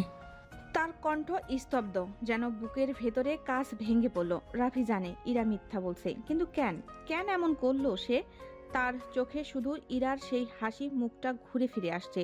কত সুখ দুঃখ তারা ভাগাভাগি করেছে। সেই ইরা আজ তার জীবনের সবচেয়ে বড় শত্রু হয়ে দাঁড়িয়েছে। ইরার গলা কাঁপছিল, চোখে পানি, কিন্তু সে জানে এই মিথ্যা তার জন্য দরকার। সে জানে তার বাবার মৃত্যু, তার মায়ের নিরাপত্তা, সব মিলিয়ে সে আজ একটা কঠিন সিদ্ধান্ত নিয়েছে। কিন্তু এই মিথ্যা কি সত্যি তার শান্তি দেবে? রাফি ভেতরে ভেতরে ভেঙে পড়েছে, আর ইরার বুকেও চাপা কান্না। দুটা মন ভেঙে চুরমার হয়ে গেল। একটা বিশ্বাসঘাতকতা, একটা নিরপরাধ জীবন, আর একটা ভেঙে পড়া ভালোবাসা। এই আদালত কক্ষে বাতাসে ভেসে রইল। আদালত কক্ষে নীরবতা, বাতাস যেন থমকে আসে। সবাই অপেক্ষা করছে সেই চূড়ান্ত মুহূর্তের, যে রায়ে বদলে যাবে একটা মানুষের ভাগ্য, একটি জীবন নিভে যাবে। কাঠগড়ায় দাঁড়িয়ে রাফি, হাত পা ঠান্ডা হয়ে আসছে তার, চোখ দুটো লালচে ক্লান্ত, কিন্তু তবুও কোথাও একটা আশার রেখা ছিল। হয়তো সে মুহূর্তে কিছু বদলে যাবে। বিচারক চেয়ার ছেড়ে একটু সামনে ঝুঁকে এলেন, কাগজের ফাইল উল্টে গম্ভীর কণ্ঠে বললেন, সব সাক্ষী প্রমাণের ভিত্তিতে দেখা যাচ্ছে আসামি রাফির বিরুদ্ধে আনিত অভিযোগ প্রমাণিত। নারীদের ইফটিজিং, হুমকি, আহমেদ সাহেবকে গুলি করে হত্যা এবং সবশেষ নীলা নামে নিরীহ মেয়েটিকে ধর্ষণ ও হত্যার দায়ে দোষী সাব্যস্ত করা হলো। আদালত আসামি রাফিকে মৃত্যুদণ্ড, ফাঁসির আদেশ প্রদান করছে। গভীর নীরবতা, কোর্টরুম যেন স্তব্ধ। তারপর হঠাৎ এক চাপা কান্নার আওয়াজ। নীলার মা চোখ মুছছেন, কিন্তু তার বিশ্বাস হচ্ছে না রাফি এটা করেছে। কেউ কেউ ফিসফিস করে বলছে এই সম্ভব, রাফি এমন না। তবে ইরা যখন বলছে তাহলে সত্যি হতে পারে। আর রাফি, সে যেন পাথর হয়ে গেছে, চোখ দুটো ফাঁকা, মুখ থেকে কোনো কথা বের হচ্ছে না। মাথার ভেতর কেবল বাসছে ফাঁসি ফাঁসি, তাকে নিয়ে যাওয়া হচ্ছে। হাত করা পরানো অবস্থায় সে একবার পেছনে তাকালো। ইরা দাঁড়িয়ে, তার চোখেও অশ্রু, কিন্তু মুখটা শক্ত। রাফি তাকিয়ে থাকে কিছুক্ষণ, সেই চোখের ভাষা যেন বলছে, ইরা, তুই আমাকে মেরে ফেললি। কিছুক্ষণ অশ্রুসিক্ত চোখে তাকিয়ে রাফি বলল, নারী তুমি মায়াবতী রূপে এক চরণাময়। ইরার বুক ফেটে যাচ্ছে, কিন্তু সে জানে এই মিথ্যার ভার নিয়ে তাকে বাকি জীবন বাঁচতে হবে। রাফি ধীরে ধীরে কোর্টরুম থেকে বেরিয়ে যায়। দরজাটা বন্ধ হয়। রাফির জীবন শেষ, আর ইরার বুকের মধ্যে শুরু হলো এক আজীবন পুড়ে মরার শাস্তি। রাফিকে যখন কারাগারের অন্ধকারে নিয়ে যাওয়া হয়, তখন তার চোখের সামনে ভেসে উঠছিল ইরার সেই মুখ, যে মুখে এক সময় ভালোবাসার ছায়া ছিল, আজ সেখানে ছলনার রং লেগে আছে। রাফি নিজের মনে বিড়বিড় করে বলল, নারী তুমি মায়াবতী রূপে এক চরণাময়। তারপর দীর্ঘশ্বাস ছেড়ে দেয়, কিন্তু সেই দীর্ঘশ্বাস অভিশাপ ছিল না, ছিল গভীর এক আক্ষেপ। অন্যদিকে ইরা ক্লান্ত শরীর নিয়ে বিছানায় শুয়ে আছে, চোখের পাতায় এক মুহূর্তের জন্য বন্ধ হয় না রাফির সেই শেষ দৃষ্টি, সেই শেষ কথা, ইরা তুমি আমার জীবনটা নিলে। এই কথাগুলো বারবার তার কানে বাজতে থাকে, বালিশ ভিজে যায় অশ্রুতে। সে জানে আদালতে সে যা বলেছে তার সবটাই সত্য ছিল না, কিন্তু আজ সত্য মিথ্যার সেই ফাঁদে সে নিজেই বন্দী। ইরা ছটফট করছিল সারাদিন, মনের মধ্যে অস্থিরতা, বিষণ্ণতা আর অপরাধবোধ একসাথে তাড়া দিচ্ছিল। যতই রাত গভীর হচ্ছে, তার বুকের ভেতরটা ততই হাহাকার করে উঠছে। রাফির সাথে আর একবার দেখা না করলে যেন শ্বাস নিতে পারবে না। ইরা অনেক বাধা বিপত্তি পেরিয়ে অবশেষে পৌঁছালো কারাগারের গেটে। রাত গভীর, চারপাশ নিস্তব্ধ। আশরাফুল আলম অনেক অনুরোধের পর শেষবারের মতো দেখা করার অনুমতি আদায় করেছেন। জেলখানার কঠিন গেটটা খুলে ওকে ভেতরে নেওয়া হলো। চারপাশের অন্ধকার আর নিস্তব্ধতায় যেন ইরার বুকের মধ্যে একটা পাথর চাপা দিয়ে রেখেছে। সিকিউরিটি অফিসার বলল, 5 মিনিটের বেশি নয়। ইরা মাথা নাড়ল, গলায় কথাটা আটকে আসছে। পুরো লোহার গ্রিলের ওপাশে রাফি বসে আছে, ক্লান্ত, বিধ্বস্ত, চেহারাটা যেন কয়েক বছরে পুরনো হয়ে গিয়েছে। ইরাকে দেখে সে কিছুক্ষণ চুপ। ইরা ফুপিয়ে কেঁদে উঠল। রাফি। রাফি গভীর দৃষ্টিতে তাকিয়ে বলল, এসেছো চরণাময়ী? আমি পারছি না রাফি, আমি বাঁচবো না তোমায় ছাড়া। এইসব বলো না রাফি, আমি তোমার সাথে এমন কিছু করব ভাবলে কি করে? এই ভালোবাসা ছিল আমার প্রতি। রাফি দীর্ঘশ্বাস ফেলল, যেন বুকের পাথরটা নড়ে উঠল। তোমার প্রতি আমার অন্ধ ভালোবাসা ছিল ইরা, আর সেই ভালোবাসা আমাকে ধ্বংসের কাঠগড়া দাঁড় করিয়েছে। ইরা আর সহ্য করতে পারল না, কেঁদে উঠে বলল, রাফি আমি বাধ্য ছিলাম। সামির সামির আমার মাকে বন্দি করে রেখেছিল, সঙ্গে বাবুল আর শীতলও। যদি আমি তোমার বিরুদ্ধে মিথ্যা সাক্ষ্য না দিতাম, ওরা তিনজনকে মেরে ফেলতো। তুমি তুমি কি বলছো ইরা? ইরা কাঁদতে কাঁদতে রাফির হাত চেপে ধরল। আমি তোমার সাথে প্রতারণা করিনি রাফি, আমি ছলনাময়ী না, আমি তোমার সত্যিই ভালোবেসেছিলাম। ঠিক আছে ইরা, আমাকে ক্ষমা করো। আমি তোমাকে বিশ্বাস করিনি, আমার বোঝা উচিত ছিল। তুমি আমাকে কখনো ঠকাতে পারো না। রাফি বাইরে তোমার তোমার জন্য ফাঁসির মঞ্চ তৈরি হচ্ছে। আশরাফুল ভাই নিজেই এসে বলে গেল আজ রাতেই নাকি তোমাকে। ইরার কণ্ঠ থেমে গেল, বাকিটুকু আর বলতে পারল না, কান্না গলায় আটকে গিয়েছে। রাফি স্থির দৃষ্টিতে তাকিয়ে রইল, যেন সে আগেই সব জানতো, অথবা জানার পরও কিছুই করার নেই, এই বাস্তবতাই মেনে নিয়েছে। আজ রাতে? ধীরে ধীরে কথাটা বলল সে, যেন নিজের মনই প্রশ্ন করছে। তাহলে সত্যি গোপন রাখতে এত জলদি আমাকে দুনিয়া থেকে সরিয়ে দিবে? ইরা আর থাকতে পারল না, হু হু করে কেঁদে উঠে বলল, আমি তোমায় হারাতে পারবো না রাফি, আমি আর সহ্য করতে পারবো না। রাফি ইরার হাত শক্ত করে ধরল। শান্ত হই ইরা, কেঁদো না। আমার শেষ সময় তোমার চোখের অশ্রু দেখতে চাই না। ইরা চারিদিকে সতর্ক দৃষ্টি বুলিয়ে ফিসফিস করে বলল, রাফি আশরাফুল ভাইয়ের সাথে কথা হয়েছে, তিনি বলেছেন আজ রাতেই তোমাকে এখান থেকে বের করে নিয়ে যাবেন। তারপর আমরা দুজন চলে যাব অনেক দূরে, যেখানে কেউ আমাদের খুঁজে পাবে না। আমি আমার মাকে সামিরের হাত থেকে বাঁচিয়ে গ্রামে পাঠিয়ে দিয়েছি, আমরাও সেখানেই যাব। ওদের আমাদের জন্য অপেক্ষা করবে, ওখানে ওরা একটা শান্তির জীবন হবে আমাদের জন্য। রাফির চোখে আশার ঝিলিক ফুটে উঠল। সত্যি বলছি এটা? আশরাফুল ভাই কথা দিয়েছেন, তিনি তো আমাকে ছোট ভাইয়ের মতো স্নেহ করেন, আমার প্রাণ নিতে দেবেন না। হ্যাঁ রাফি, তিনি কথা দিয়েছেন। তুমি আর ভয় পেও না, আমি ভোর 6টায় তোমার জন্য অপেক্ষা করব। তারপর আমরা গ্রামে গিয়ে বিয়ে করব, লাল বেনারসি পরে কনে সেজে তোমার জন্য সেই গলির মোড়ে দাঁড়িয়ে থাকবো। তুমি আসবে তো রাফি? আসবো ইরা, আমি আমার মায়াবতের কাছে আসবো, তোমাকে নিয়ে নতুন জীবনের শুরু করব। ঠিক তখনই পাশ থেকে পাহারাদার গার্ড বলে উঠল, সময় শেষ, দেখা করার সময় শেষ। রাফি ইরার হাত দুটো শক্ত করে ধরে মুঠোর ভেতর নিল, কাপা কাপা হাতে চুমু খেল। তুমি সাবধানে থেকে ইরা, কাল আমাদের নতুন জীবন শুরু হবে। ইরার চোখে অশ্রু, তবু হাসলো সে। আমি তোমার অপেক্ষায় থাকবো রাফি, কাল দেখা হবে, আমি আসছি। বিদায় ইরা। শেষ কথাটি বলে রাফি ধীরে ধীরে সরে গেল। দাঁড়িয়ে ইরা দীর্ঘশ্বাস ফেলল, বুকের ভেতর একসাথে দুঃখ আর আশা মোচড় দিয়ে উঠল। কাল নতুন জীবনের জন্য অপেক্ষা শুরু হলো তাদের। রাত প্রায় গভীর হয়ে আসছে।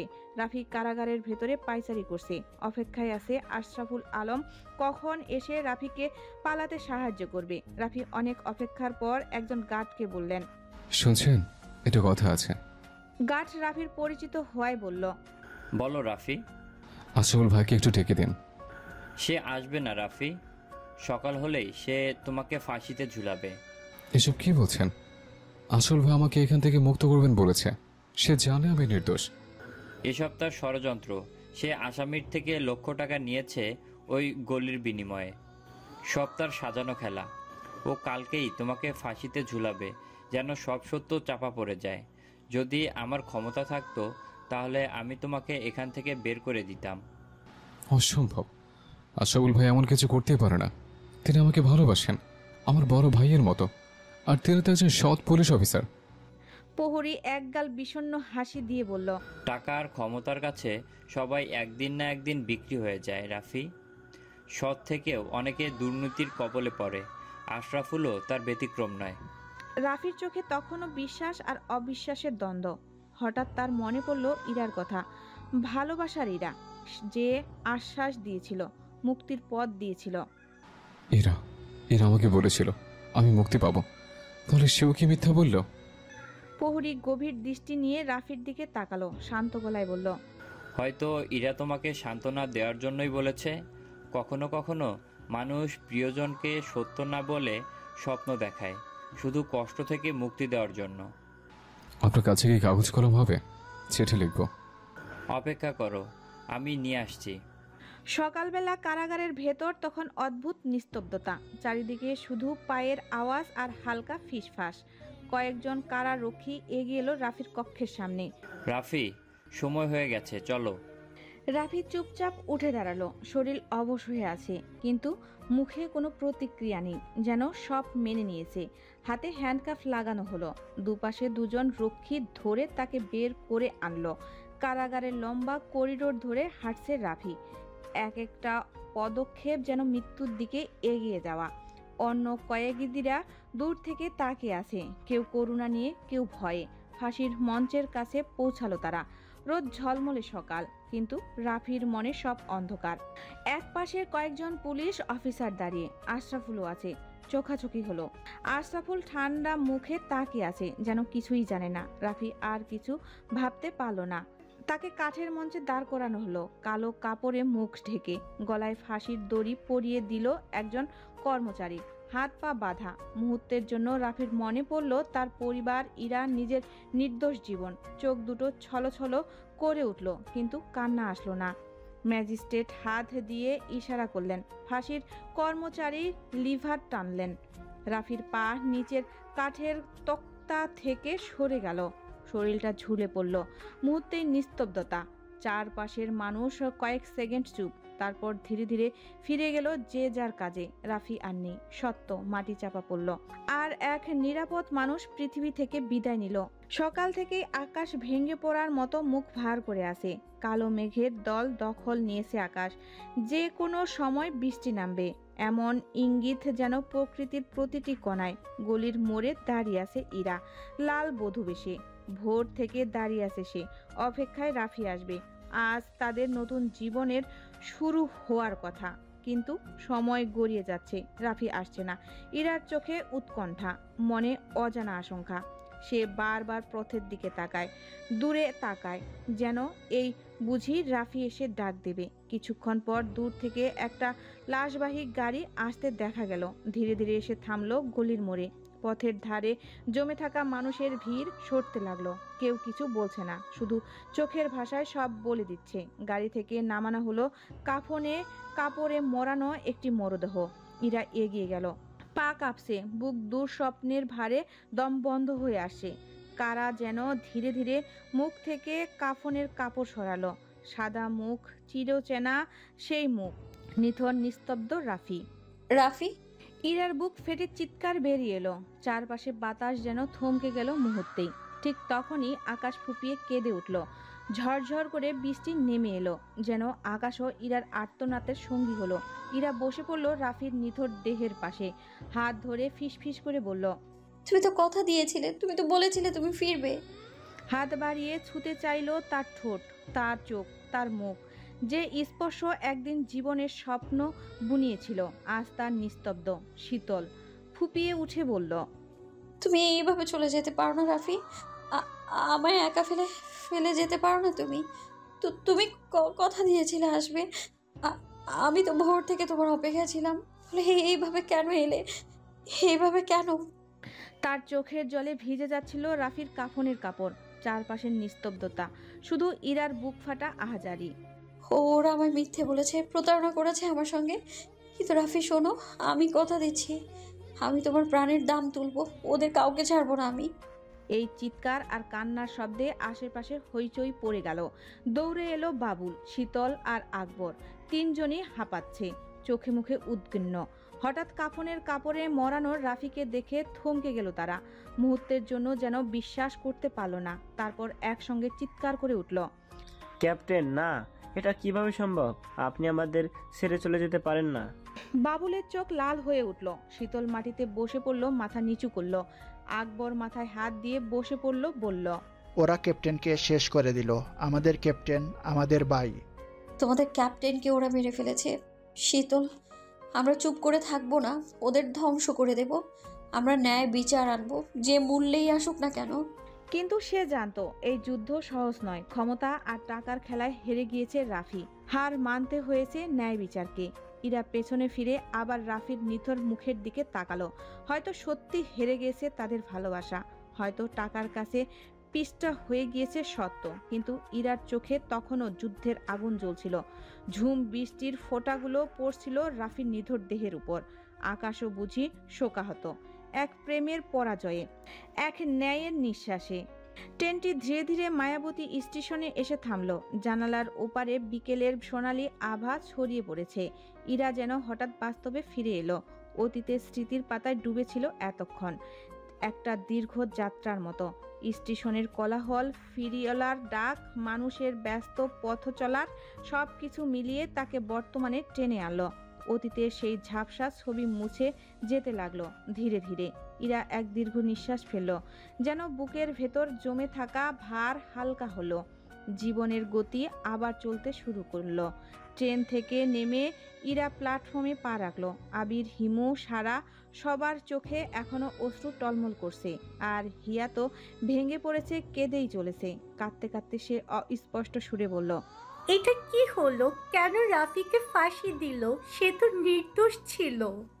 ইরা থমকে দাঁড়ালো, কিছুক্ষণ চুপ থেকে সবার মুখের দিকে তাকালো। তার চোখেও যেন এক টুকরো বিষাদ খেলা করছিল, কিন্তু সে চোখের ভাষা আড়াল করলো। মৃদু হাসির আড়ালে কষ্ট চেপে রেখে বলল, আমার গন্তব্যে পৌঁছে গেছি, আমার যেতে হবে। তোমরা খুব ভালো আর মেধাবী, তোমাদের ভবিষ্যৎ সুন্দর হোক এই কামনাই করি। ইরার কণ্ঠের দৃঢ়তা, কিন্তু কথাও যেন ব্যথার সুর বাজছিল। আবির চট করে বলে উঠল, আপনি চলে যাচ্ছেন? আমরা তো এখনো আপনার পুরো ঘটনাই শুনতে পারলাম না। ইরার চোখ নামিয়ে নিল, একটু থেমে নিঃশ্বাস নিল গভীর করে, তারপর বলল, আমার ঘটনা জানার দরকার নেই, কিছু কাহিনী অজানাই থাক, তাই ভালো। এই বলে সে এগিয়ে গেল প্ল্যাটফর্মের দিকে। শূন্য চোখের সামনের পথের দিকে তাকিয়ে হাঁটতে লাগলো। কিন্তু পেছনে আবির, হিমু, সারা, হিয়া তারা কেউই থেমে থাকলো না। তারাও ইরার পিছু নিল। তাদের মনে একটাই প্রশ্ন, পুরো সত্যিটা কি? এই গল্পের শেষটা জানতে হবে। যে সত্য চাপা পড়ে আছে সেটা জেনেই ফিরতে হবে। ইরা প্ল্যাটফর্ম পেরিয়ে ধীরে ধীরে মায়াবতী সরু মেঠো পথ ধরে এগোতে লাগলো। বিকেলের আলো তখন ফিকে হয়ে সন্ধ্যার ছায়া ঘনাচ্ছে। রাস্তার দুপাশে ধানের ক্ষেত, বাতাস দুলে উঠছে। পাখিদের ঘরে ফেরার ডাক শোনা যাচ্ছে দূর থেকে। ইরার চোখে ক্লান্তি, মনে এক চাপা ভার। গ্রামের পথ পার হয়ে সে ঢুকে পড়ল একটা বনের ভেতর। চারপাশে গাছের ঝোপঝাপ, ঝিঝি পোকার শব্দে পরিবেশটা একটু গা ছমছমে লাগছিল। ইরা তবু থামল না। সে জানে কোথায় যেতে হবে। পায়ের চাপে শুকনো পাতার মর্মর শব্দ তুলে সে এগিয়ে চলল। অবশেষে ঘন বন ছেড়ে একটা পরিত্যক্ত বাড়ির সামনে এসে থামল ইরা। ভাঙ্গাচোরা দেওয়াল, জানালার কাচ নেই, দরজাটা আধ ভাঙ্গা। বাড়ির উঠোনের পাশে ছোট্ট একটা পারিবারিক কবরস্থান। ইরা ধীরে ধীরে সেখানে গিয়ে দাঁড়ালো। চোখ চলে গেল ঠিক সামনের কবরটার দিকে। কবরের ফলকে খোদাই করা নাম রাফি। ইরা চুপচাপ দাঁড়িয়ে রইল। নিস্তব্ধতা তাকে ঘিরে ধরল। পাশে আরো 2-3টা কবর, পুরনো, হয়তো এই বাড়ির পরিবারের সদস্যের কবর। ইরা কবরটার সামনে হাঁটু গেড়ে বসে পড়ল। হাত বুলিয়ে দিল মাটির উপর। গলা শুকিয়ে আসছে, চোখের কোণ ভিজে উঠল। অশ্রু জল চোখ ফিস ফিস করে বলল, আমি এসেছি রাফি তোমার কাছে, আমার ভালোবাসার কাছে। এখন থেকে এটাই আমার জায়গা। আবির, হিমুরা কাছে এসে দাঁড়ালো। ইরা বলল, তোমরা কি আমার পিছু ছাড়বে না? এই গল্পের শেষটা না জেনে শান্তি পাচ্ছি না। প্লিজ বলুন না, আমরা শুনতে চাই। শোনো তবে। রাফির কবরের দিকে তাকিয়ে অতীতে ফিরে গেল ইরা। পুলিশ অফিসার ইরাকে একটি চিঠি দেয়, যেটা রাফির লেখা শেষ চিঠি। চিঠিতে লেখা, প্রিয় মায়াবতী ইরা, এইটাই আমার সময় আর শেষ চিঠি। যখন এই চিঠি তোমার হাতে পৌঁছাবে তখন আমি আর বেঁচে থাকবো না। তোমার পরিচিত এই রাফি, তোমার ভালোবাসা, সে হয়তো তখন ফাঁসির দড়িতে ঝুলছে, নিশ্চুপ, নিথর। চিরতর শেষ হয়ে যাবে আমার জীবন। তবে মৃত্যু নিশ্চিত জেনে এই বুকের গভীরে একটাই নাম বাজছে, ইরা, শুধু ইরা। তুমি আমার প্রথম ভালোবাসা আর এই জীবনের শেষ আশ্রয়। জানো, তোমার সেই মায়াবী চোখে আমি স্বপ্ন দেখেছিলাম। ভেবেছিলাম একদিন সব ঝড় থেমে যাবে।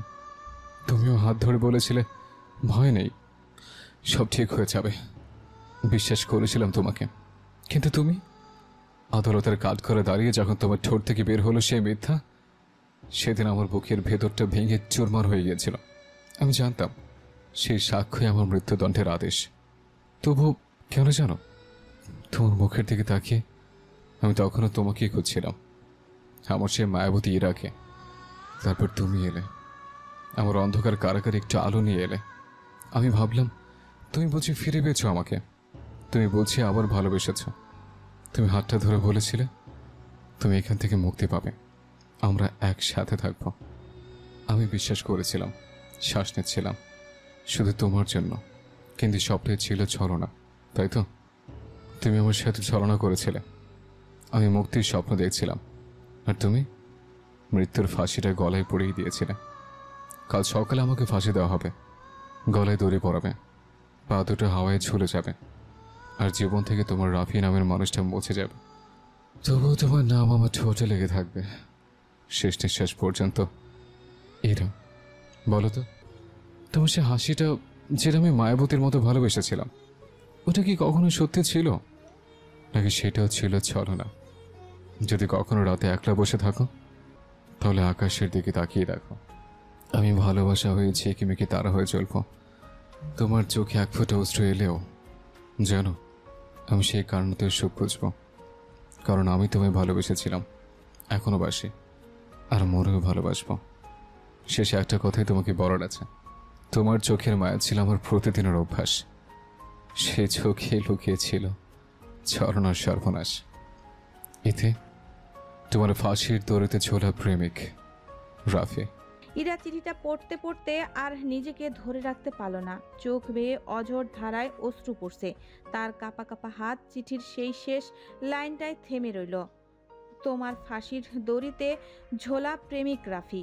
সে যেন বিশ্বাসই করতে পারছিল না, তবুও বাস্তব বড় নির্মম। রাফিকে সত্যি ফাঁসি দেওয়া হয়েছে। তার সেই হাসি মাখা মুখ, সেই ভালোবাসায় ভরা চোখ, সবকিছু এখন কেবল স্মৃতি, একটা কবর। আর সেই চিঠি, এই ছিল ইরার আর রাফির সম্পর্কের শেষ ঠিকানা। ইরা কবরের সামনে বসে পড়ল, মাটি ছুঁয়ে কাপা কণ্ঠে বলল, রাফি, ক্ষমা করো, আমি তোমার ছলনাময়ী নই, আমি তোমার মায়াবতী, আমি তোমার ভালোবাসি, বাসতাম, এখনো বাসি, সারা জীবন ভালোবাসবো আমি তোমায়। রাত গভীর, নিস্তব্ধ চারপাশ। আশরাফুল আলম ক্লান্ত চোখে সোফায় হেলান দিয়ে বসে আছে। হঠাৎ দরজায় শব্দ, ঠক ঠক। তিনি চমকে উঠলেন। দরজা খুলতেই সামনে ইরা, পরনে লাল বেনারসি, চোখ মুখে বিষণ্ণতার ছাপ, হাতে লেগে আছে কবরের মাটি, রাফির কবরের। আশরাফুল হতবম্ব নিষ্পলক তাকিয়ে বললেন, ইরা, তুমি এখানে? আপনার সঙ্গে কিছু কথা আছে। এসো, ভেতরে এসো। দুজন ঘরে ঢুকলো। আশরাফুল দরজা বন্ধ করে দিলেন। ঘর জুড়ে থমথমে নীরবতা।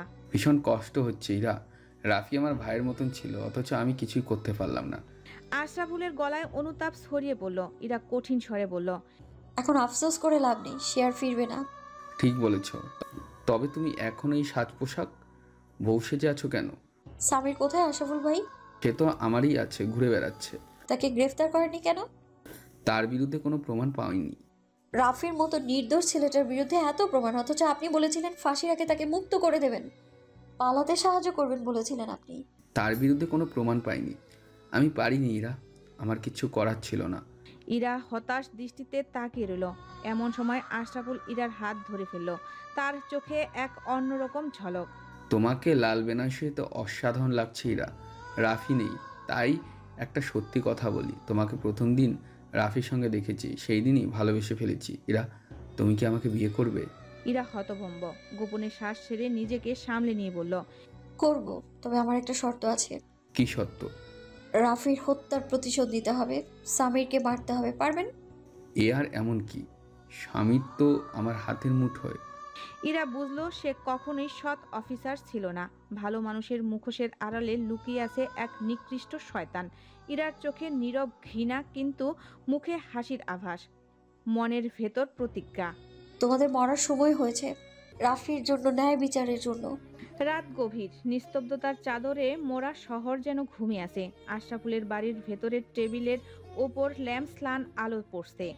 স্বামীর রাগান্বিত স্বরে বলল, কি ব্যাপার অফিসার, এত জরুরি ডাকলেন কেন? কিছুক্ষণ আগে রাফিকে দাফন করা হলো, এই সময় দেখা করা দরকারটা কি ছিল? কিচ্ছু করার নেই স্বামী, ইরা এসেছিল, ও সন্দেহ করছে তুমি শহরেই আছো, যে কোনো সময় তোমার উপর হামলা চলতে পারে। আসুক ইরা, এবার ওকেও রাফির মতো ফাঁসিতে ঝুলাবো। কথা দিয়েছিলে ইরার ক্ষতি করবে না। তাহলে আপনি সামলান ইরাকে, না হলে খবর আছে। গলা নিচু করে কথা বলো সামির। নীলা, তাকে তুমি ধর্ষণ করে হত্যা করেছ, এরপর প্রমাণ সাজিয়ে রাফির ঘাড়ে দোষ চাপিয়েছ। তোমার বাবা টাকার ক্ষমতার জোরে সব ঢেকে দিয়েছে, তাই তো? হ্যাঁ ঠিক তাই। আমার পথে বাধা এলে তাকে আমি সরিয়ে দিই, আর আপনি সৎ অফিসারের মুখোশ পড়ে আছেন। ভুলে গেছেন রাফিকে ফাঁসিতে ঝোলানোর জন্য লক্ষ লক্ষ টাকা নিয়েছিলেন। ফিসফিস করে কথাগুলো আশরাফুলের কানের কাছে বলে স্বামীর তাচ্ছিল্য ভরা দৃষ্টিতে তাকালো। মুহূর্তেই আশরাফুলের মুখ কঠিন হয়ে গেল। পকেট থেকে বন্দুক বের করলো সে, ঠান্ডা গলায় বলল, তোর মতন শয়তানের জন্য আমার ববিকে আর কালিমা বইতে পারছে না। চাপা শব্দে গুলি ছুড়ে গেল, শামীমের পেটে ধরল।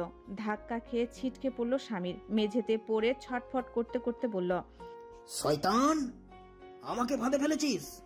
এমন সময় পর্দার আড়াল থেকে বেরিয়ে এলো ইরা। তার হাতে ফোন, সব রেকর্ড হয়ে গেছে। ধীর পায়ে আশরাফুলের পাশে এসে দাঁড়ালো সে। নিঃশব্দে বন্দুকটা নিয়ে শামীমের বুকে তাক করলো। চোখে আগুন, কণ্ঠস্বর বিষণ্ণ, আর প্রতিশোধ স্পৃহা কাঁপছে। এটা আমার বাবার জন্য সামির। টিপলো টিগার। শামীমের শরীর নিস্তেজ হয়ে গেল। রাতের নিস্তব্ধতা ভেঙে গেল দুটো গুলির শব্দে। কিন্তু সেই নিস্তব্ধতার মধ্যেই যেন নীলার আত্মা আর ইরা বারবার দীর্ঘশ্বাস মিলিয়ে গেল। আশরাফুল ইরার দিকে তাকিয়ে বলল, স্বামী শেষ, প্রতিশোধ নেওয়া হয়েছে ইরা, এবার আমাদের বিয়ে হবে। চলো কালকে বিয়েটা সেরে ফেলি। করব, তবে এখন আমি ক্ষুধার্ত, আমায় কিছু খেতে দিন। তুমি ক্ষুধার্ত আগে বলবে তো, আমি এখনই যাচ্ছি। বলে সে রান্নাঘরের দিকে ছুটল। ইরা তীক্ষ্ণ দৃষ্টিতে তার চলে যাওয়ার পথের দিকে তাকিয়ে থাকলো। চোখের গভীরে ক্রোধের আগুন জ্বলছে। কিছুক্ষণ পর সে নিঃশব্দে রান্নাঘরে ঢুকলো। আশরাফুল তখন ব্যস্ত হাতে রান্না করছে, তার মুখে আনন্দের আভা। সে ভাবছে সব বাধা কেটে গেছে, এবার তার আর ইরার মিলন সুনিশ্চিত। ইরা ধীর পায়ে এগিয়ে গেল টেবিলের দিকে, সেখানে রাখা ধারালো ছুরিটা তুলে নিল। নিঃশব্দে আশরাফুলের পেছনে দাঁড়ালো। হঠাৎ নিঃশ্বাস বন্ধ করে ছুরিটা সজোরে বসিয়ে দিল তার পিঠে। আশরাফুল কেঁপে উঠল। বিস্মিত চোখে পেছনে ফিরতে গিয়ে টলকে পড়ল। হ্যাঁ, আমি ক্ষুধার্ত, তোকে মারার জন্য ক্ষুধার্ত। এই ক্ষমতা আর টাকার লোভে নিরপরাধ রাফিকে ফাঁসিতে ঝুলিয়েছ তোমরা, আমার ভালোবাসাকে হত্যা করেছো। এই বলে সে আরো কয়েকবার ছুরি বসিয়ে দিল আশরাফুলের শরীরে। আশরাফুল ধপ করে মাটিতে লুটিয়ে পড়ল। ইরার চোখে অশ্রু টলমল করছে, কিন্তু তার মুখে প্রতিশোধের প্রশান্তি। আজ তার হৃদয়ের ক্ষুধা মিটিয়েছে। আশরাফুল রক্তাক্ত হয়ে মেঝেতে লুটিয়ে পড়ল, তার দৃষ্টিতে যন্ত্রণা আর অবিশ্বাসের ছাপ। ইরার দিকে তাকিয়ে কাপা কণ্ঠে বলল, ছলনাময়ী। আমি ছলনাময়ী নই, রাফির মায়াবতী আমি। তোর মৃত্যু এত সহজে হবে না পাপি, আমি তোকে ফাঁসিয়ে ঝুলিতে মৃত্যুদণ্ড দিব। বলে ইরা দ্রুত বাইরে গিয়ে একটি রশি নিয়ে এলো। ফিরে এসে দেখলো আশরাফুল কাতরাচ্ছে, তার শরীরে আর শক্তি নেই, সে নিজেকে রক্ষা করার মতো অবস্থায় নেই। ইরা ধীরে ধীরে রশিটা আশরাফুলের গলায় পেঁচিয়ে দিল, তারপর শক্ত করে বাঁধল। আশরাফুল ফুপিয়ে কেঁদে উঠল, কিন্তু ইরার চোখে কোনো মায়া নেই। রশি টেনে তাকে বারান্দার দিকে নিয়ে গেল ইরা। 3 তলা ভবনের সেই বারান্দায় পৌঁছে রেলিংয়ের সাথে রশি বেঁধে দিল। এক ঝটকায় আশরাফুলকে ধাক্কা দিয়ে বারান্দা থেকে ফেলে দিল সে। আশরাফুলের শরীর শূন্যে ঝুলে রইল, তার পা দুটো বাতাসে ছটফট করতে লাগলো। কিছুক্ষণের মধ্যেই সেই ছটফটানিও থেমে গেল।